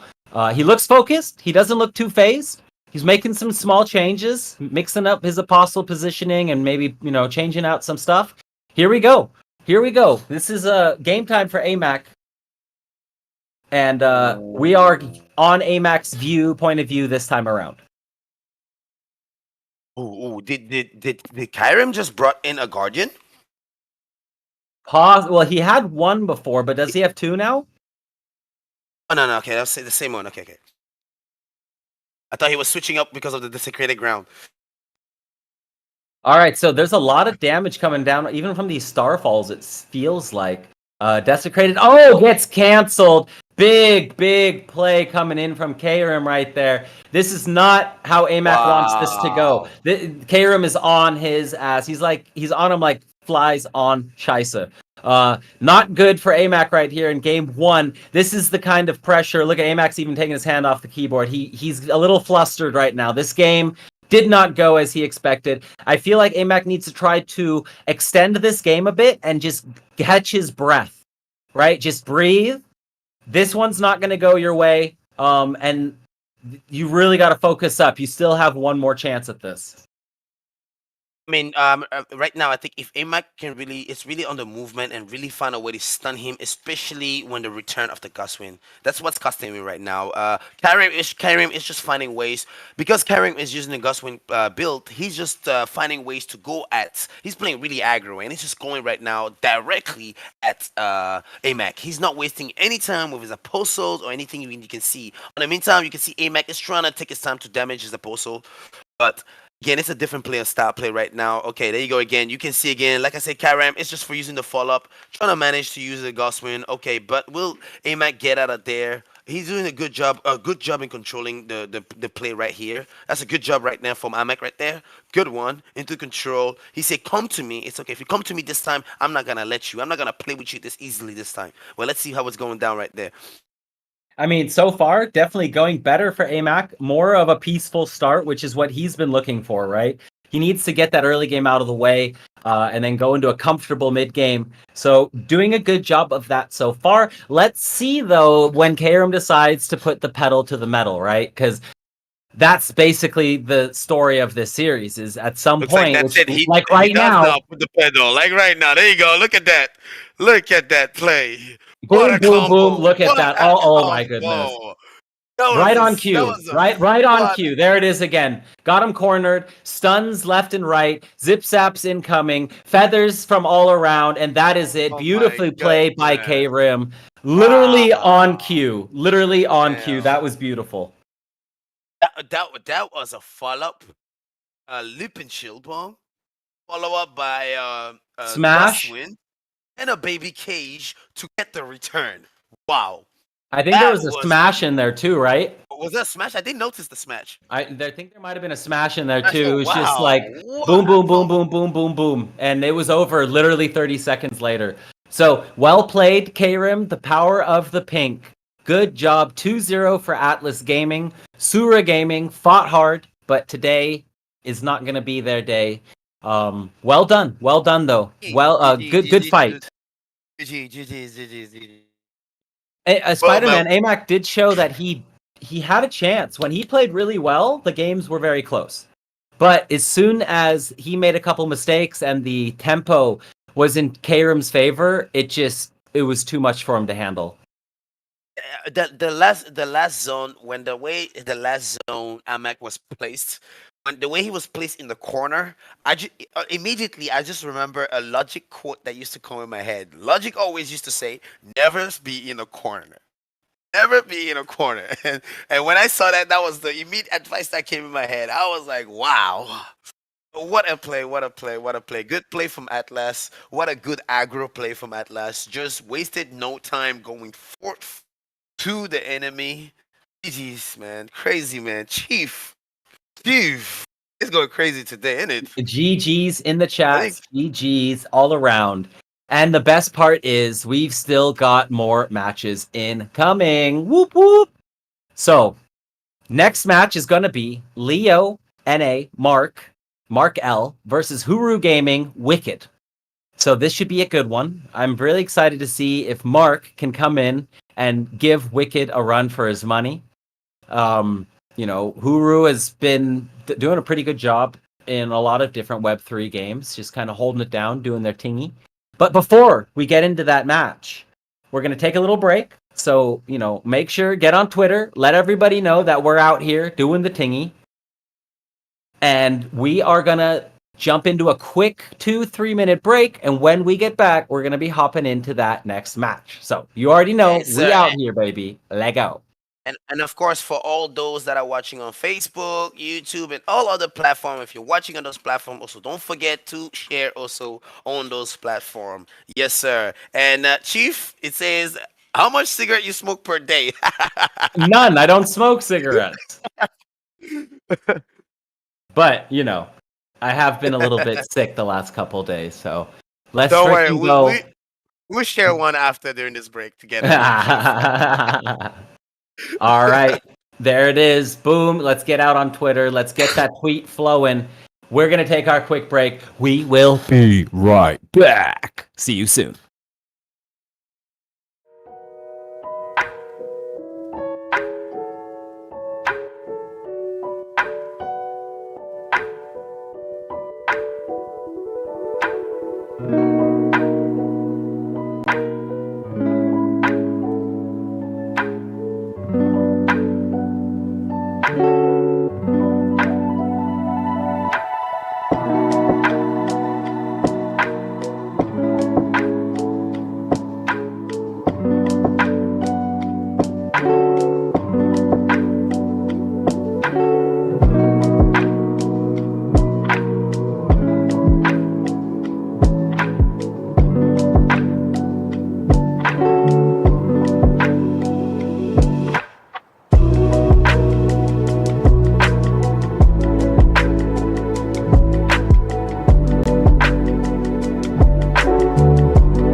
And we are back.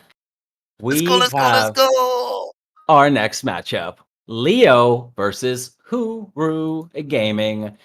Mark versus Wicked.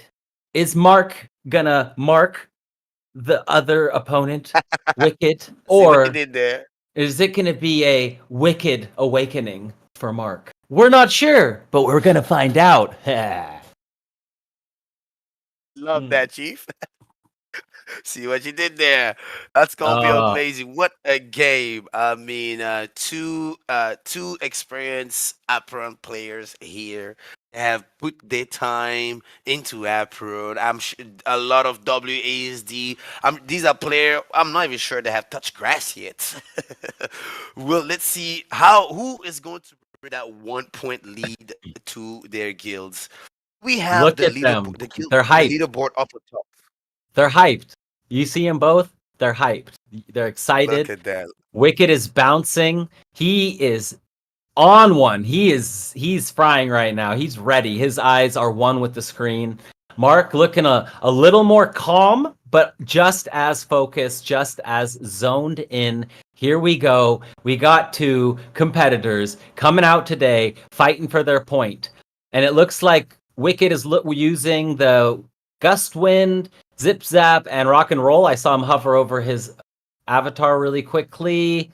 And let's see if Mark shows us what he's working with. No. Come on. Show us. You know you want to show us. No, he really is. Oh, I'm not that. Oh, there it is. Okay, so he's going with the Vault version. Looks like he's going to bring out the Vault version. So we're going to have Vault versus non-Vault. We're going to see Wicked with a lot more flexibility, but Mark has more damage and crowd control plus late game circle control. And here it is. The first Vault coming out and the first Rock and Roll coming out. The Rock and Roll misses. The Vault is in play. Oh, we got some pizza cutters. That's nice. Ooh, I know Sunseen's in finally. chat, and he loves him some pizza cutters. So that's a great move. And I always wondered if the pizza cutter might be a good counter to the Rock and Roll. I was told it's not, because I think the Rock and Roll blocks the pizza cutters, right? The ball, I It does believe. block it. Yes, it does. It does block it.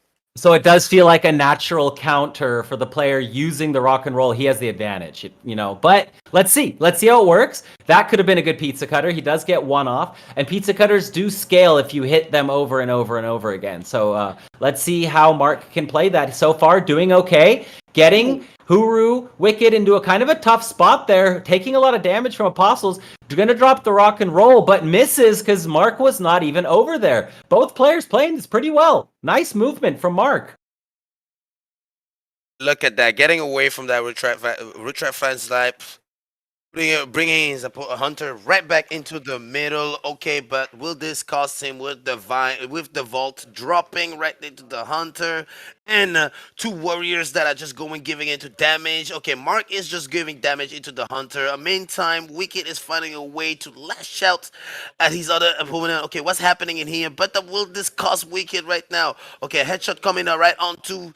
Does it hit? It does hit. Okay, another one. Zip Zap going on to cancels. Wicked does find a way to cancel him again once. Another one. Another Zip Zap coming up upon again. Pizza cutter. Okay, both of them does miss. Okay, right now none of them has been hitting anything so far, except now with the rock boulder right now getting hit with the Zip Zap coming up upon. Okay, this is tough between the two players right now. Two players tough by tough right now, but Mark has a bit of an advantage with his three apostles still standing right. Okay, a headshot coming right on the way. Okay, will the headshot hit? Okay, does not manage to kill Zoro upon. Oh, Okay, the and boulder does all of not the hit. boulders No, are missing. All the boulders are it's missing. just hit. But Oh, the he gets stunned in cancel, the zone. yeah, and the No. cancel. That was a double stun. That Zip Zap was huge. Mark realizes he made a big mistake right there. He made a big boo-boo. It's not over yet, but he did make a boo-boo, and now it is over. Mark knows he made a mistake there. He could have done that better. The Mark definitely has a pro attitude. This is when you know you're already effed up. You're like, never mind. I'm gonna do better in the next round. This is definitely a pro mentality. This is like, all right, I mean, let's come back, let's regenerate, let's come back and be better. Let's regroup ourselves. That was like the MVP zip zap right there. Canceling the pizza cutter and stunning him in the zone. That changed all the momentum. Mark was doing a great job of moving around all of those rock and rolls, right? Just juking so well. Great job here from Wicked getting all of his apostles out of the vault. So the vault is doing nothing right now, or now it's doing a little bit, but kind of wasted a lot of the vault. Doesn't hit the slam either. So right now, Wicked's having a better start than its last time, but still taking a lot of damage. Ooh, Mark is just going at him. Has no mercy this time. He's like, I'm not wasting any time. I'm coming for you. I'm gonna follow wherever you're going right now. I'm gonna bring all of my apostle to you right now. I'm gonna come at you right now. He's like, I'm no longer focused on anything but you. Look at, he has his eyes set. He has his eyes set on Wicked alone. Look at that, throwing everything that he can at Wicked with the Limpid Shield Bong, getting that buff up upon. Okay, he's just going at him right now with the good play with the auto attack. Okay, this is a good one. Okay, good one from Mark right now. This is a good play for Mark right there. Hit the zip zap coming up upon. Welcome to the slam. Does not hit thanks to the rock and roll boulder that gets stopped. Okay, another one. He's making good use of his apostle right now. This is where your apostle are your friends, your best friend. But no, pizza cutter get cancelled. Good cancel right there. Another cancel to get all win dash. Mark is playing this really well, though. He's got a huge lead on HP. He also has, strong apostle presence. He has all 4 apostles. So Mark not feeling bad at all in this situation. Wicked still in it, but down currently, trying to get those extra shields, trying to poke some damage at Mark, going in for a stun, but getting return fired on with a shield bonk. Goodness. This is one thing I like about Mark right now. You do not see how important Got Your Back can be at times. I really like the way he's been playing. He's been using his Got Your Back very pretty well with the leaping bunk very well hit at a perfect time. This is really good. The leaping shield. This is really good. Okay, welcome to the slam. Hovering around, looking maybe for one more hit, but does not manage to hit. Okay, it's an auto attack that finished it. All right, ladies and gentlemen, we have a series on our hands. It is 1-1. In our first best of 3, this is going to be a barn burner. I think we're about to have some fun. Who takes it? I think Mark. I think Mark has it figured out. I think Mark gets this one. All right, so you put your money on Mark. If you put your money on Mark, I'm going for Wicked. All right, let's do this. 2 Ron. 2 Ron. All right, let's go. Let's do this. 2 Ron, baby. Lego. We have with wagers. Here. With wagers coming soon, in the spirit of wagers coming soon, let's do a tingy. 2 Ron, I got you, Mark. Let's go. Wicked. Let's see what's up. Just for this game, all or nothing, baby. Let's go. All or nothing. So the vault comes out. This time the vault is getting a lot more value than we saw last time. So that's good for Mark. He's gonna go for the slam. Does get it as well, so good start so far for Mark. Wicked has taken some decent damage so far. Not the end of the world, but Wicked is not happy. He's almost down to half now. It's come on, Wicked, you want to get out of the damage. Oh my goodness, Mark has figured something out. He is aggressive. Okay, that pizza cutter coming into Mark right now.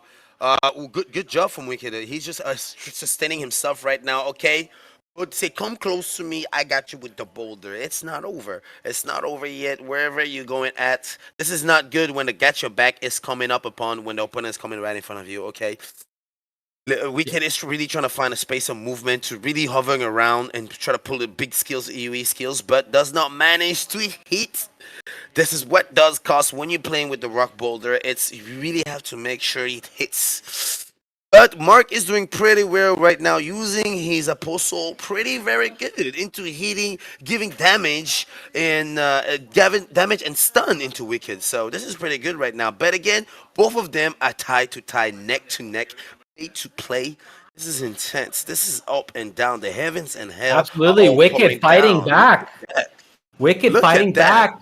and now dropping in some very good rock and rolls. This is going to be a big pizza cutter. Does get a little bit of damage back. Both players are very low. He's not going to get the big smash, but both players down to about a third HP. They both have apostles left. There's still going to be a lot of card play here. The circle is getting smaller. Who's going to get the better cards? Who's going to play their hand better? Right now, it's looking like Wicked doing really, really well, pushing Mark to his limits. Wicked has definitely made some adjustments in this game 3.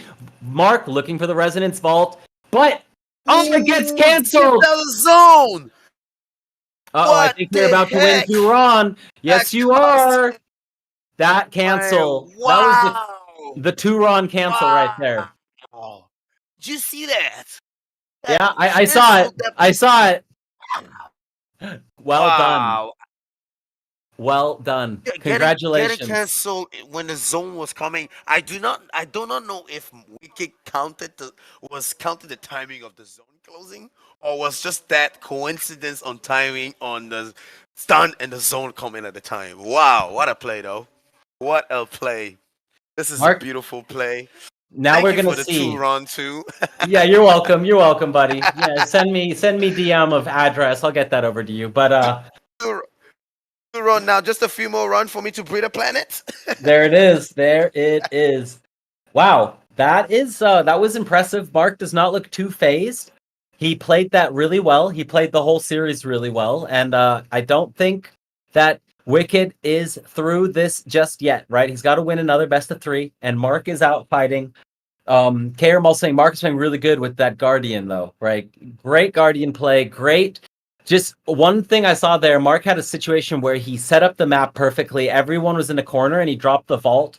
And that's when I thought he had the match. But then later on, Wicked came out, hit some of his rock and rolls, retook the momentum, and brought it home. So amazing job by Wicked, taking home the first set for Huru Gaming.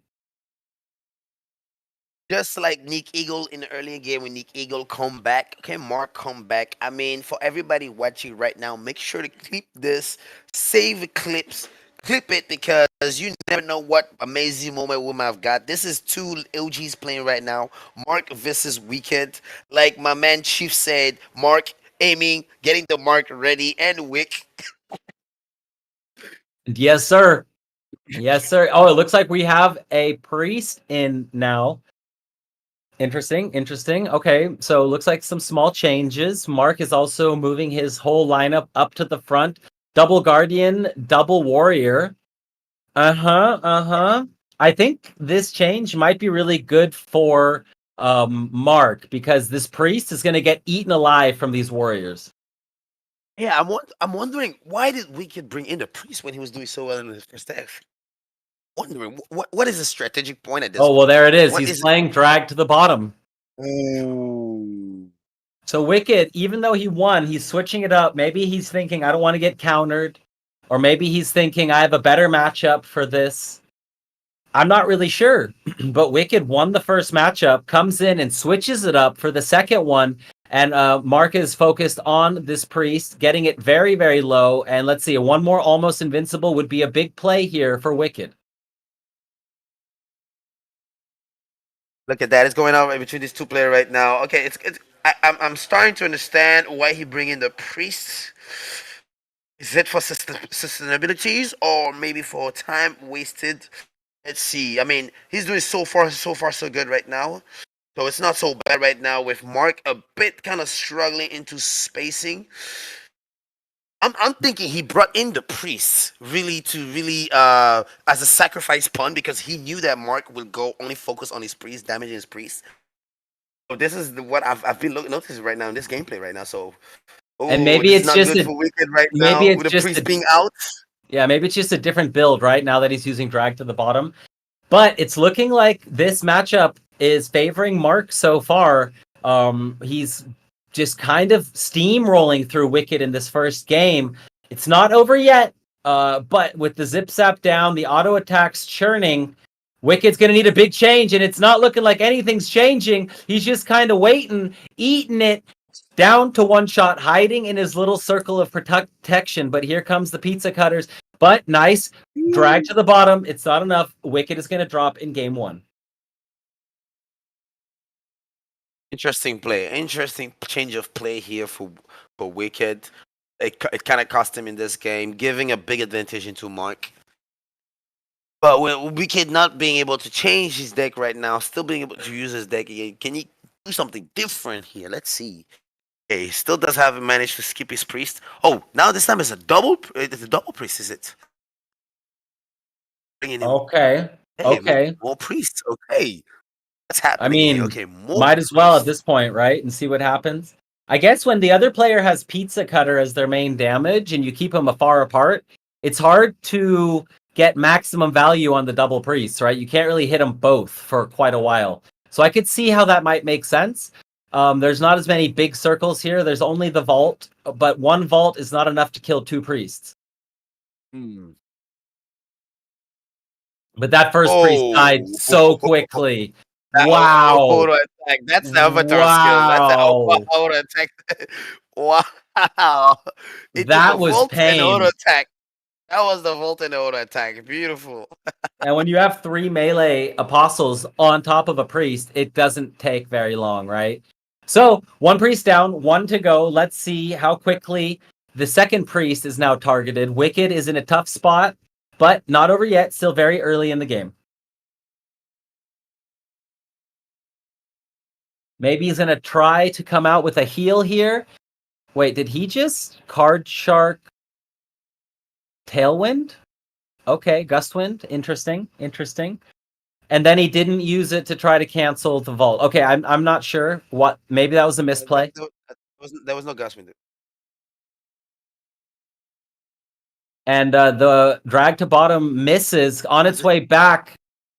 Also, not gonna. It gets a little bit of damage on the apostles, but nothing too crazy. Mark up on HP and also up on apostles 4-2. So I don't know why Wicked changed, but it's looking like Wicked's probably going to go back to his last build in the third set unless something crazy happens here.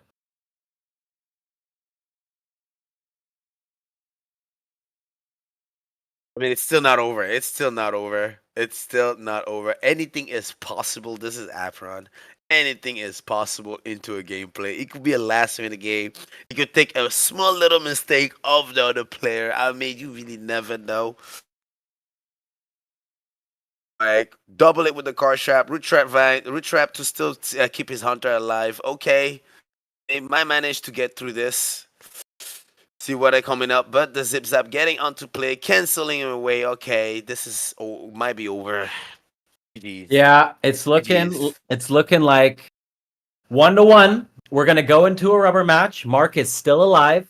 He's got that focused look on him, and I don't think Wicked is too phased, but I do question the decision. Why put yourself in a position where now you must win this? And now Mark for sure knows what you're going to play, unless Wicked is wickedly insane and has that many decks that he likes to use and is that good with a third deck. That'd be crazy, but also possible.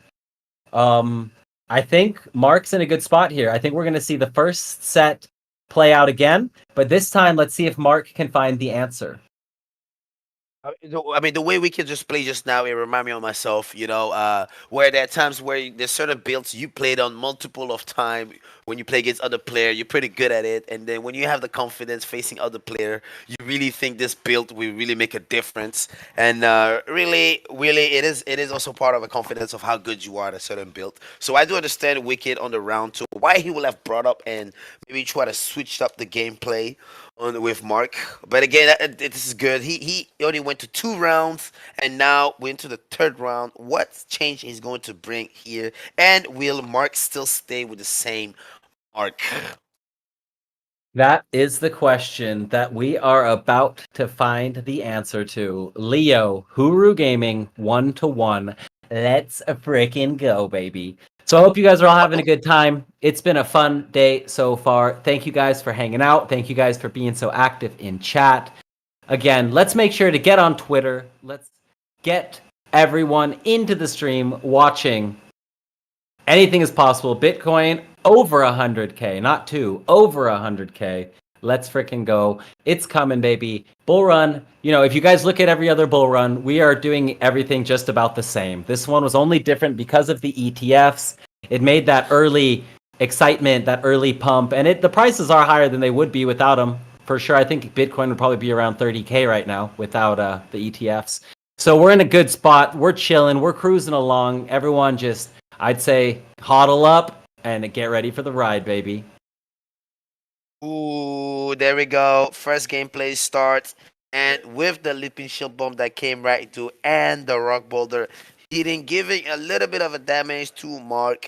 There he goes. Mark does manage to bring out the vault that gives him a little bit of a shielding right there. But again, it's still just at the beginning of the gameplay. All players are looking to kill the enemy apostles. You know, that's the first round of the gameplay. Trying to take away all the numbers, lower the numbers, let you be all alone until whoever remains all alone can be taken down. Here they go.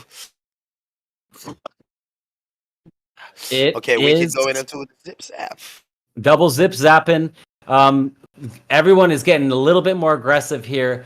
Mark has the Apostle lead, about to be up by 2 at this rate, and that could be a problem for Wicked. Nice jumping in. Oh, and another one. So much damage, so much stun. What is going on? Mark is mushing and smushing him right now. Oh my goodness! I think Wicked got damage from. Was it from a headshot? That big damage. That big damage was a headshot, wasn't it? Wicked is in trouble. Mark is putting the pedal to the metal. Let's see if this rock and roll hits. It does get a stun. That is huge. Wicked needs this to fight back. Here comes some pizza cutter. He goes through one of them, dodges the second one, using the mana just to get away from the damage. And right now, they're just neck and neck. They're fighting it, but Mark is pushing Huru's Wicked to the max, and Wicked is going to fall here in game 1.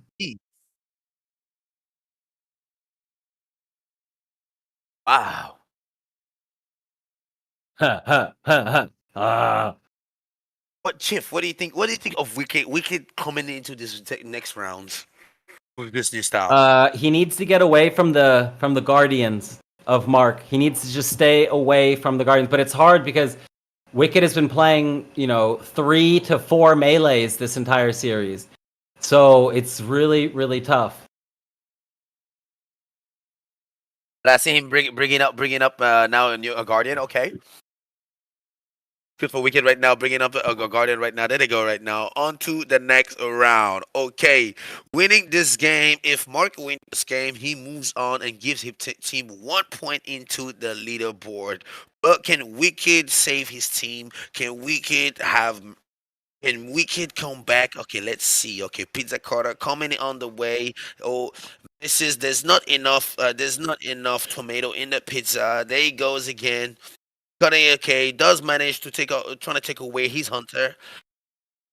Mark is just focusing onto his Wicked hunter right now. And in the meantime, Wicked is like, let me come and save my hunter. I'm not gonna let you do this to my hunter. This is not gonna be possible.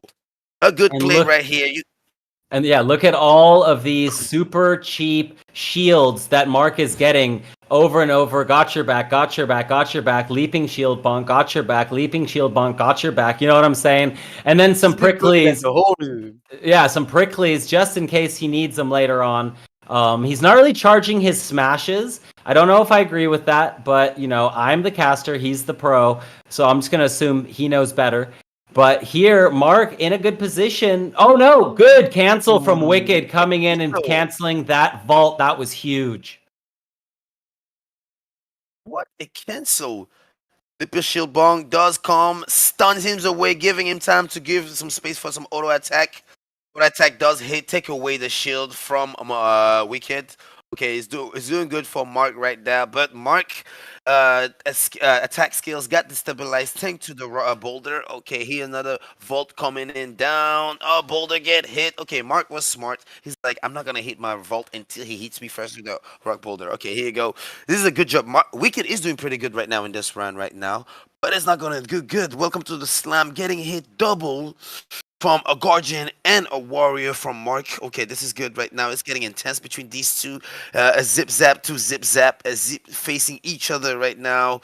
Here it goes right now. And while Mark is hitting Wicked with the zip zap, he's just taking advantage with the stun a time to hit him with the Guardian and the Warriors. Welcome to the slam. And did juking it. past the rock and rolls right there.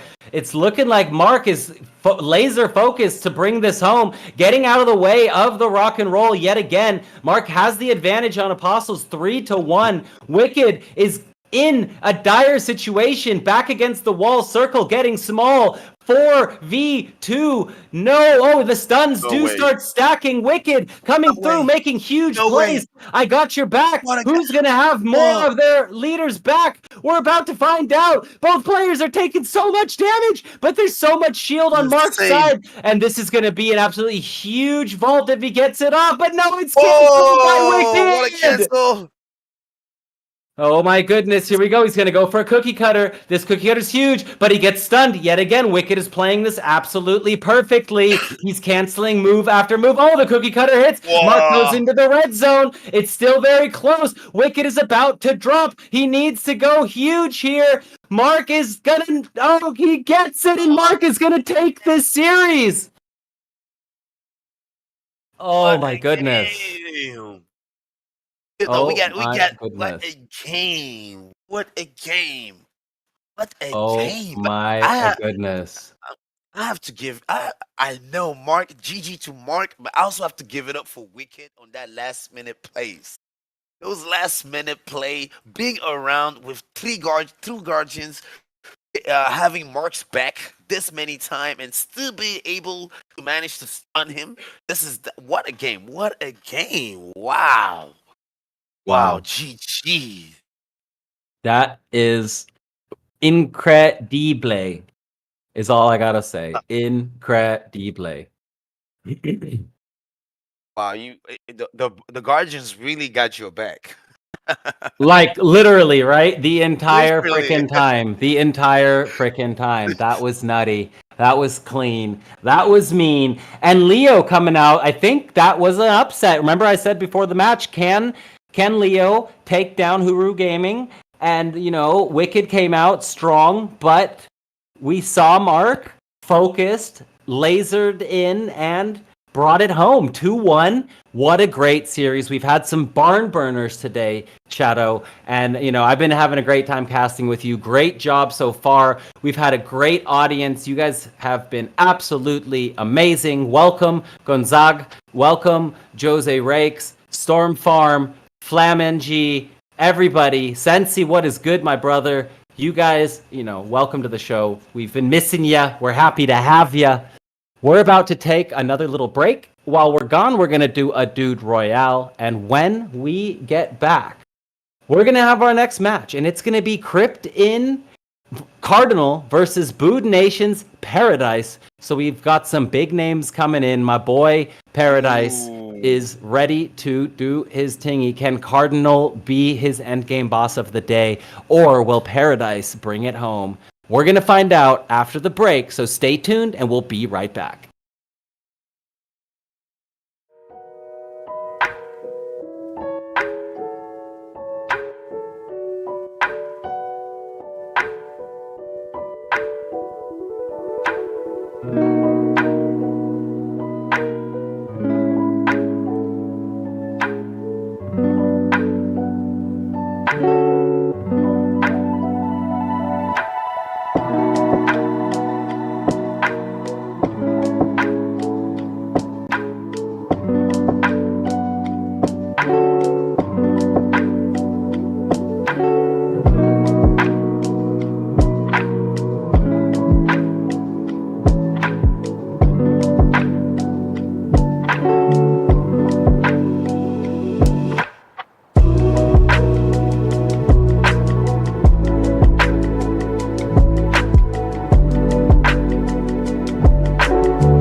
A wham bam. Thank you, ma'am. We are back. Shadow Son, how are you feeling, brother? I'm feeling good. Like everybody's asking me, "Good morning. How you feeling today? Good morning. How you Uh, feeling today?" Oh Good shit, morning. yes sir. We out here, Yes sir. baby. We vibing. We doing the tingy. Apeiron Guild Wars. You already know. We're in our match 5 of the day. It's gonna be Crypt Insiders Cardinal versus the Bood Nation Apes Paradise coming in for our match W number 5 of the night. A Lego. I'm excited for this one. Let's go, man. I mean, there's already been 4 games, eh, teams that went insane, clash that we have seen. I mean, I'm breaking my voice right now, and now we are seeing 2 big teams that has been part of the Apron journey in the esports, Crypto Inside and Boot Nation. These are two pro players that spend hours. I don't even know. I think they don't even touch grass. I don't think they don't even sleep when they play Apron. What is I mean, grass? right? I mean, these are 2 teams. I mean, with all the clash we have seen in the 4 games, what are we going to witness in this game? I wonder. We are going to witness fireworks, that's for sure. That is what we are going to witness. There's no doubt. No doubt in my mind. It's happening. It's coming in. And we're going to be doing the absolute tingy. And I'm excited. I need my boys, my Bood Nation Apes, to come out of this victorious. They need this point. They got to keep it rolling. But Crypto Insiders are not someone to be messed with. Very strong team, and Cardinal, one of their top players. I mean, they've been around since even when we started our first Guild War in PvE. We had Crypto Insight being here, so they are a master of the craft in learning and being adjusting to Apron meta. So really, but also they're not playing against an easy team today. But Nation, I mean, Chief, you know a lot about Chief Bud Nation. You know how hard they play. You know how intense and competitive they can get. So this is really going to be an interesting match. Yes, it is going to be absolutely fuego. And we're about to find out who's going to take that first game. And I'm excited. I'm excited. That's all I can say. I'm excited. And Paradise is the man. Love Paradise. Love Paradise. He's the man. He is the man. Yep. He even came over to Vietnam for the Axie miners and the E-Free miners, and he did an incredible job. He's an incredible person. His girl came out, and there they are, Cardinal, Paradise, ready to jump in to game number 1, set number 1, and the winner of this is going to bring a point home to their team for the Apeiron Guild Wars. Lego. Look at that. All the ladies watching right now, look at these 2 good-looking men right there, dripping. Oh my goodness! I think this is this. We have 2 models in Apra right now playing. Muggles? Look, muddles. What's that mean? Muddles, bro. Muddles. What's a muddle? Is it a cousin of a puddle?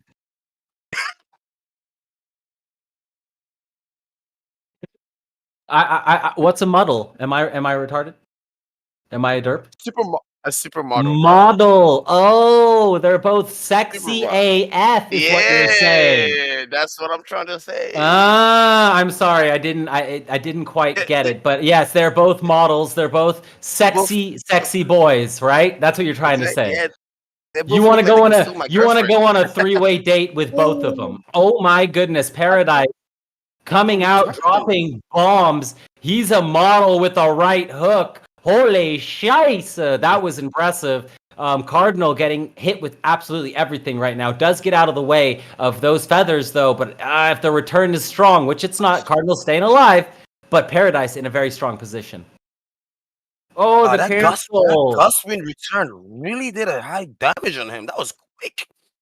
Wow, I got too caught up into the good looks, and he was already doing the damage. Wow. He goes for Cardinal. I think Cardinal messed this one up, but he's still standing up. It's still just begin. So let's see if he can get his shield up a little bit. It will help him up a little bit. Or the Tailwind Dash coming up a top, but that would not help him. Paradise saying, sorry, bro, not today. I am going to win this. Because remember, these Bood Nation apes, they beat out the Meditate team to make the final event.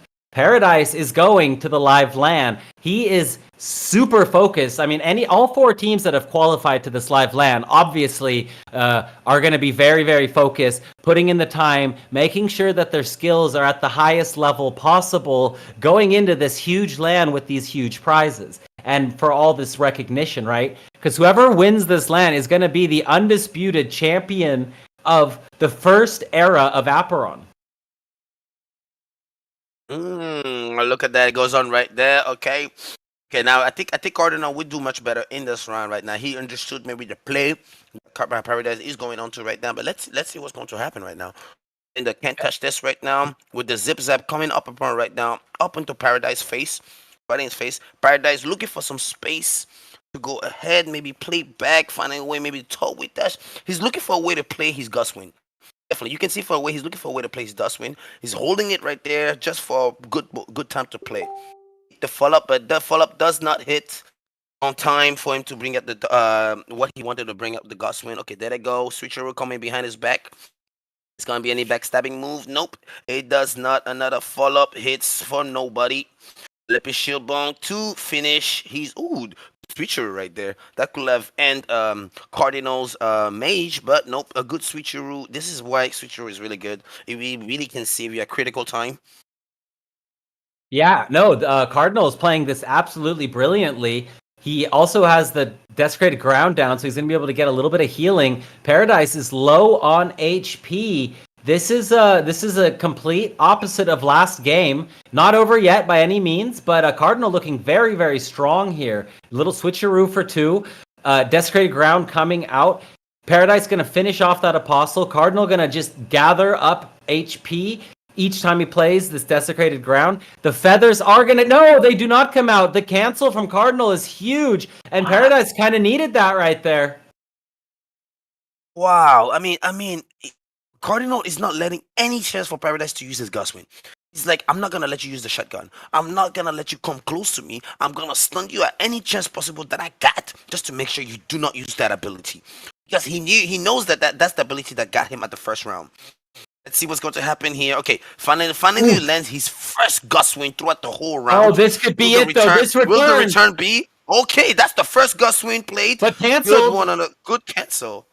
Wow, both players making big plays here. Oh, and then the return cancel for Paradise, getting rid of the EC5, and in that moment also able to smush Cardinal and take the 2-0. But Cardinal played that very well, and I see, with 1 or 2 small adjustments on Cardinal's side, he is right back in this. But is he going to be able to make those adjustments? And don't forget, Paradise is also going to be able to make some adjustments. This is like an interesting gameplay right now. We just started right now gameplay, and Cardinal is understanding Paradise gameplay slowly. So I think the game 2 will definitely be different. We'll definitely see a different wave of game style. So looking forward to this one. A good play from these 2 super models.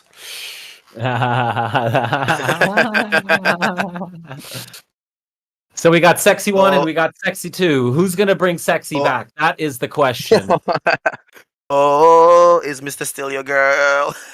Yeah, we got Mr. Steal Your Girls right here. They're going to come steal all of the ladies. So, don't invite them to any crypto events. They're going to be leaving with their arms full. Hide your wife, hide your kids, because this next game is about to get intense. Okay. Hide your wife, save your life. These guys are coming to pray. All right, here we go.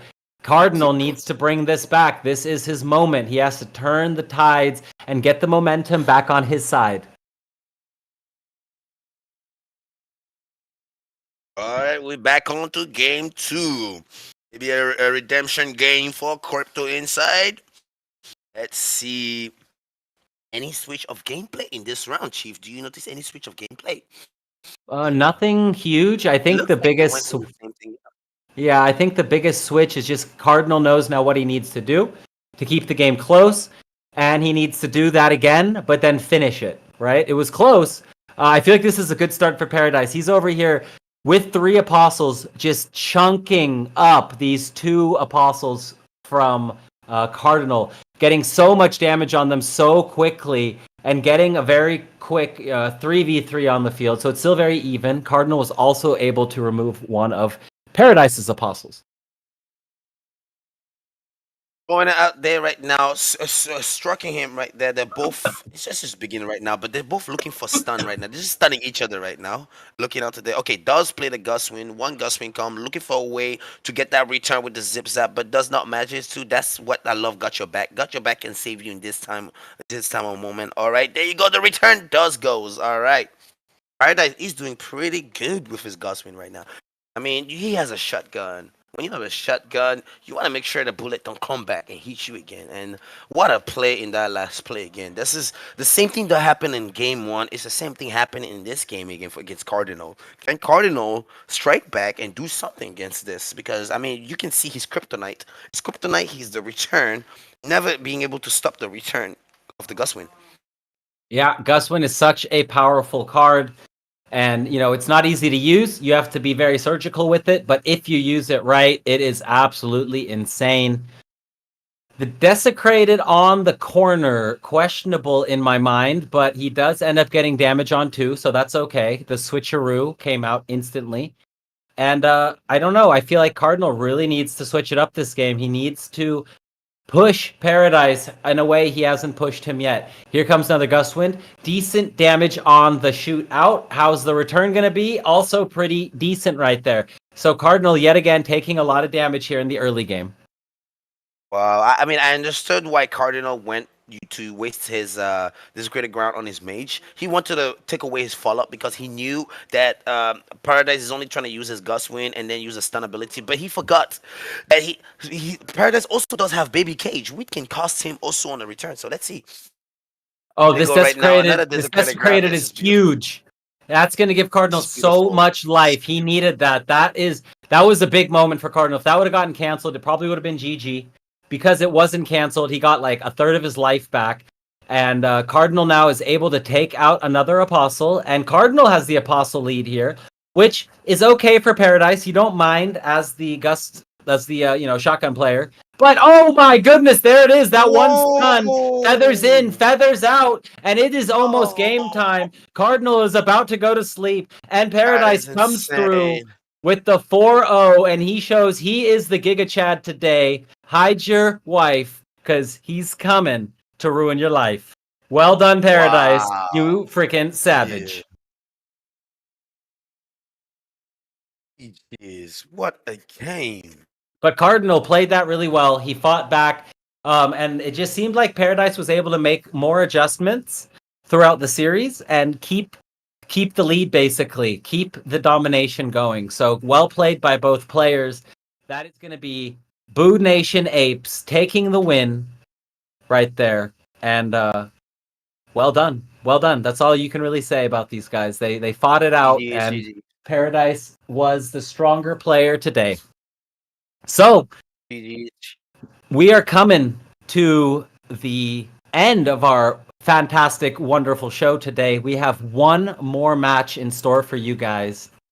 We are going to be showing Meditate Logic versus SFG J Benito coming out next. Before that, we're going to do one more Bood Royale with a quick little break. And when we get back, we're going to have a little more action for you guys. So stay tuned, and we will be right back. And for everybody...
Wham bam, thank you, ma'am. We are back for our final match of the day. Shadow, it has been a pleasure.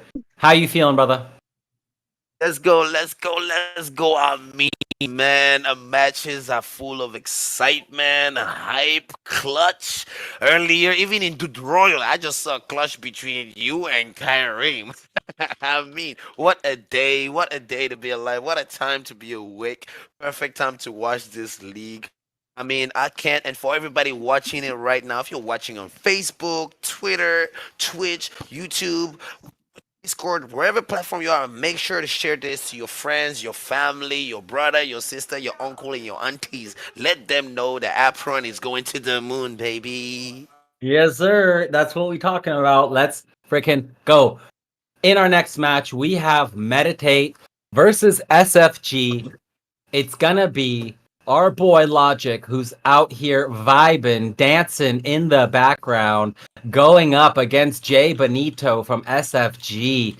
You know, Logic probably coming in clear favorite. You know, their Meditate is not happy with how the qualifiers went.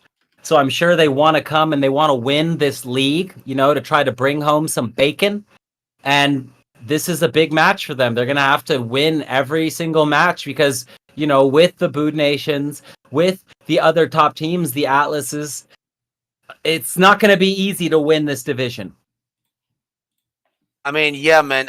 Watching into coming into right now, we all know Logic. For all those who don't Logic, if you know, you know. If you don't, well, we're about to find out. You're about to find out. Pro players that has been around the corner, and on the side of SFJ, this is a new player, a player that we have not yet witnessed into the gameplay. So never underestimate your opponent, right? So let's see how is he going to come and manage against Logic. We have seen Logic, and the other player we have not seen him in action yet.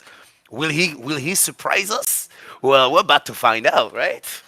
We are about to find out, and I think, you know, Logic's my boy. That is my boy. He's my boy.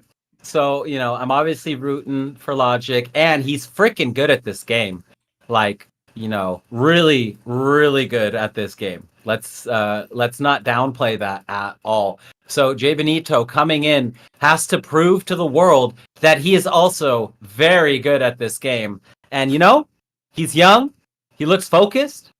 I think he can do it. I think he's got it in him deep inside. But what matters is what will be delivered today on the stage with the spotlights shining in their faces. It is game time. We're going to jump into game one.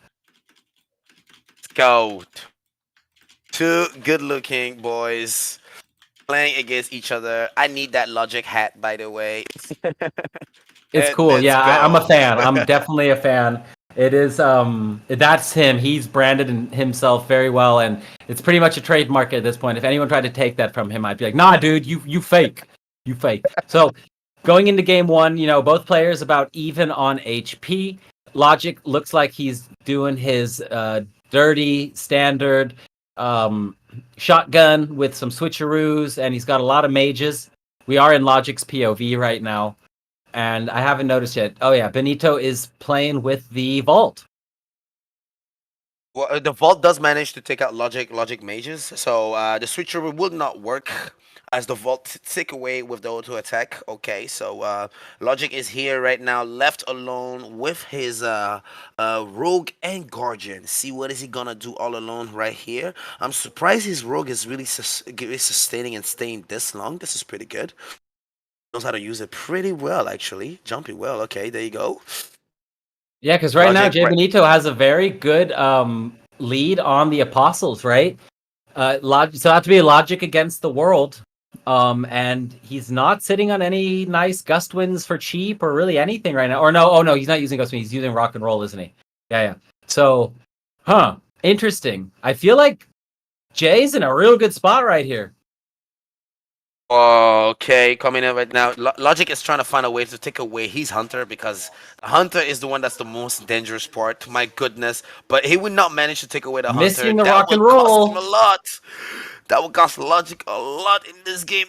What did I say? Never underestimate your opponent. But again, It's not over. This is Apeiron. You never. Oh my goodness! And look at all of these rock and rolls missing flying right through. The cold water is played. That means healing is coming out. It's slowing Logic's movement. Logic now has a zone he cannot go into. Logic taking damage from all these apostles and from the Avatar. And Jay Benito coming out game 1 and taking a big win for SFG. What a crazy moment. Yo, clip that, guys. Everybody should clip this one.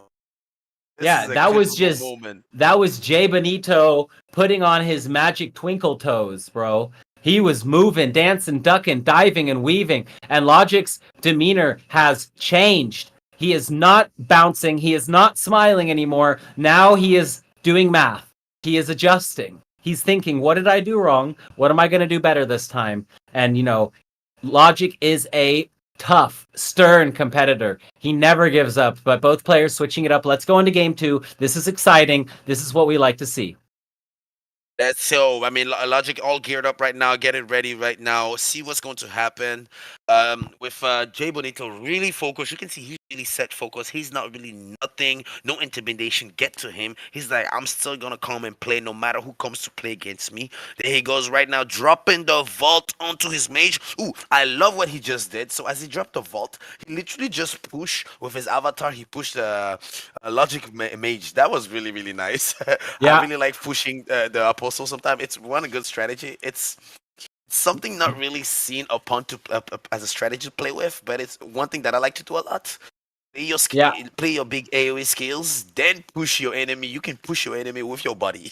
Yeah, well, in this game, you're doing your AoEs, you're doing your auto attacks, and in between those, you have to move around, right? So you might as well try to move apostles into circles that are for your advantage. Right now, though, Logic is still missing his rock and rolls pretty consistently, while on the other side, Benito has just been playing his circles very strongly and using these traps from his hunters to kind of protect himself, give himself a safe zone to be able to cast all of these circles. So Logic needs to probably get up into his face and change this, or really have a better apostle situation going into the late game. But it's hard because zip zaps and tailwinds and rock and rolls just don't do the damage that vaults and cold waters do.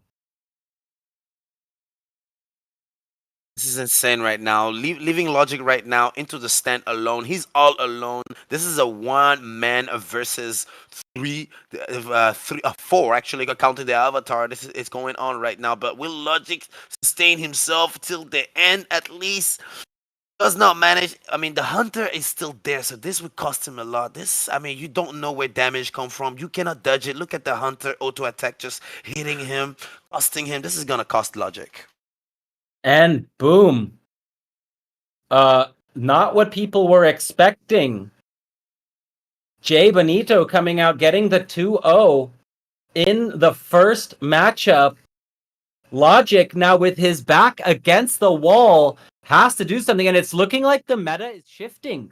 We're seeing this cold water vault combo coming out a couple times today, and it's been pretty strong. It's been pretty impressive.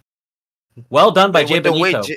With the way Jay Bonito is playing, I'm going to have to change his name to Juga Bonito. Because he's been dodging, dribbling everything around Logic. So, hey, Juga Bonito, very good game. Very good play right there against a tough opponent. But again, it's not over yet. This is where the game 2 is going to get more intense. More intense and more harder because Logic already read the first game. Already see what happened in the first game. And he will probably change his gameplay. I believe. I think. But, Chief, you know him better. What do you think is going to come into this next game? It's a must. He has to, right? He has to come in really ready to rumble. And beyond that, he needs to play clean. He has not been very clean lately. Yeah, missing all the boulders. This is. But again, let's see. First game is really just a try gun, getting to know your opponent. This is one thing, a big advice. One of my big uncle who used to be a big COD gamer used to tell me. He's always used to say, the first game is always a way to know your opponent. The second game is where you cannot surrender. The second game is where you have to give it your all. So let's see, as they're entering into the next game, what's going down? Who's going down? Logic or Joga Bonito? Logic needs to step it up. He is a fierce competitor. This is what he lives for. So let's see if he can get that swagger back. Let's see if he can do the tingy, as I like to say. It is going to be set number 2, Logic versus Bonita. And Bonita having a 1-0 lead for SFG, ready to bring this home. Oh, here they go right now. It goes into game 2. Hovering the follow-ups hits. Come on to another follow-up. Second follow-up with the Lippy Shibo combo and a zip-zap combo. Beautifully landed. Sexy. The 3 orbs does hit with the Water Dragon Beam. Another hit. Okay. Good switch up for Logic in here. So Logic is playing Drag and Water Beam? Okay. Wow, we really are seeing the meta change right in front of our eyes. We have not really seen a whole lot of bowling balls all day today. This is exciting. This is what we like to see. I'm loving it. I'm absolutely loving it. It hasn't been Boulder versus Boulder one time today, brother. Not one time today have we seen that. That is amazing. I'm absolutely ecstatic about that. So great job by all the players today, being creative, bringing out some new stuff, and showing us that Apeiron is ever evolving, ever changing. The drag to the bottom, the water laser beams, Logic is trying to just outplay with micro and skill. Wow. And right now, he's doing a pretty decent job. It's pretty even on the field. Logic even has a small advantage on the Apostles. The cold water coming out for Jay Bonita is going to get him back some value, but, right now, Logic is putting the pedal to the metal. I mean, the last game, he was missing all his boulder, but this time, all his follow-up, he's not missing anything. The Dragon Beam, nothing has missed, except just one follow-up once, but all the other 8 follow-up that he played earlier, wow, he's just been hitting target on target. It looks like he's playing with aimbot.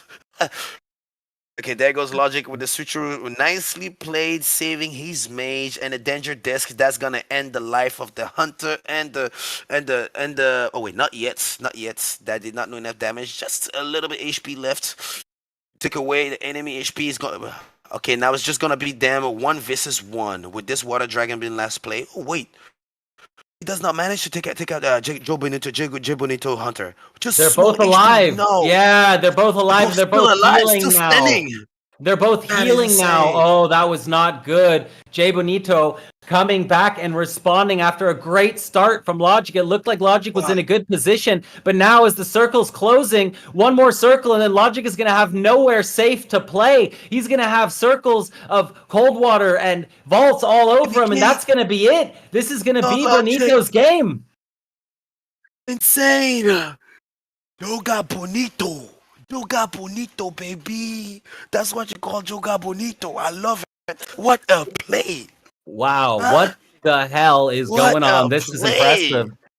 I came into this thinking Logic was going to win this handily, and Logic is not handling right now. Jay Bonito is going ham sandwich right now. Extra crispy, straight out of the sandwich machine, dripping with cheese down the side. Like, this is crazy. He is icing up every single game right now.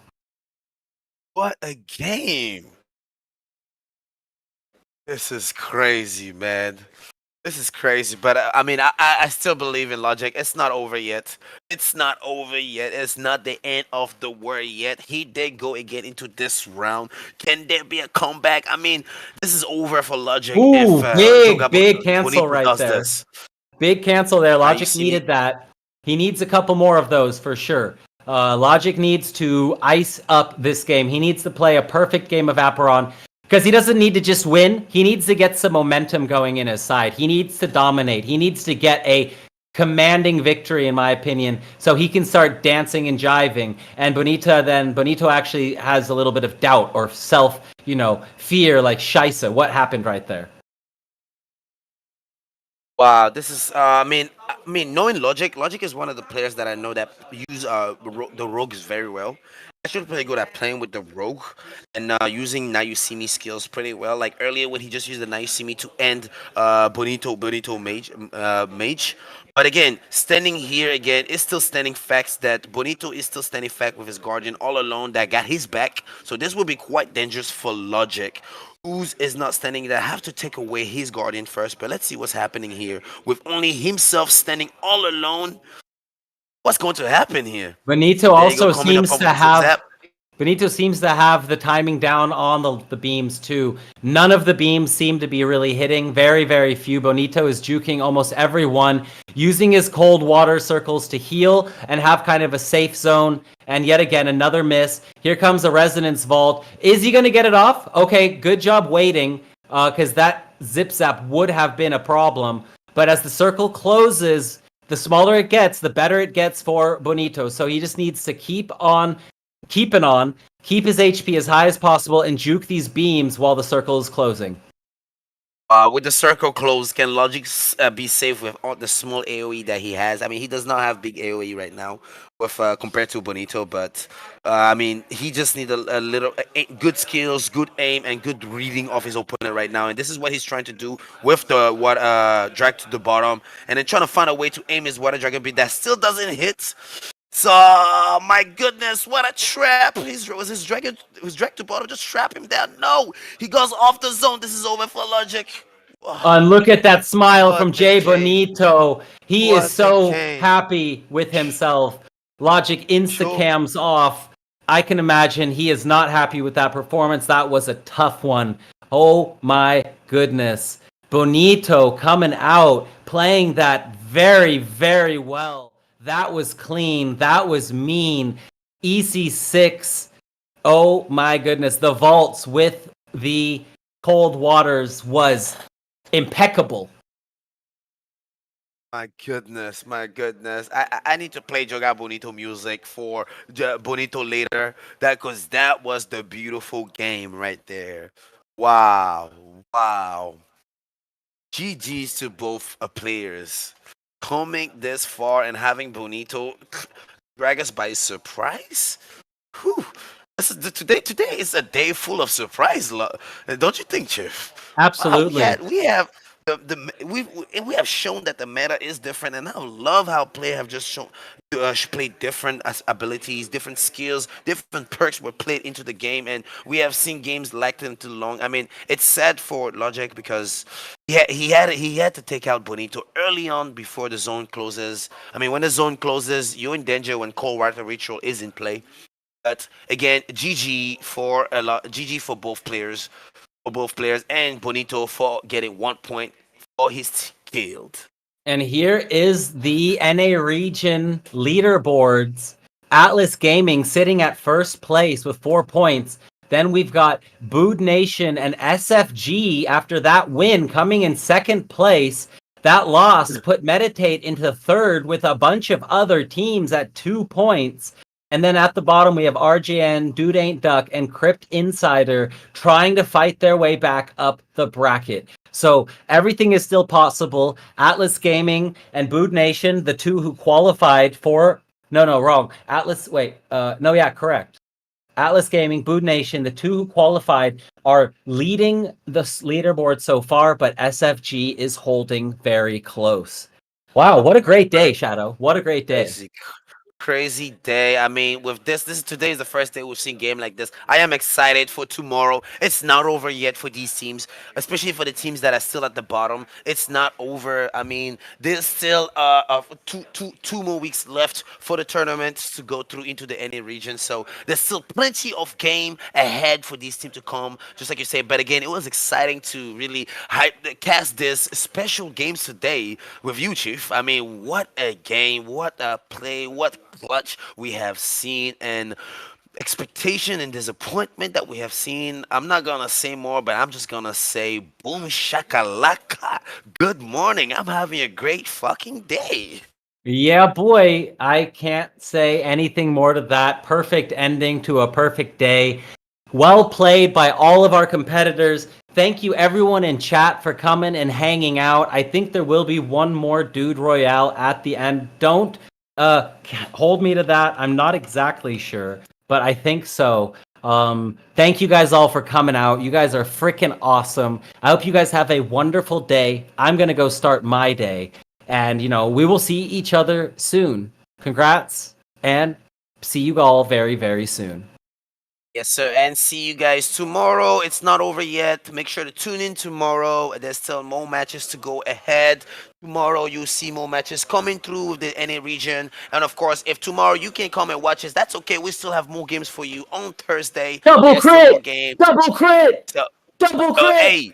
Sorry. Oh wait, sorry. is Chief playing against Apeiron NFT? Yep. Double Okay, crit, okay. baby. Clutch. Clutch. Clutch. Let's go. That's all I gotta say. It's over. It's over. I win. Let's see Woo! another clutch here. Are we finished with a clutch here?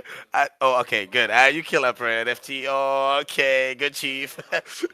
Double clutch. Double clutch. And Yogyu won 50 cents on Binance. Congratulations. Remember, wagers coming soon. Be ready. Be steady. Talk to you guys soon. Later. Yes, sir. Good morning. How you feeling today? Good morning. How you feeling today?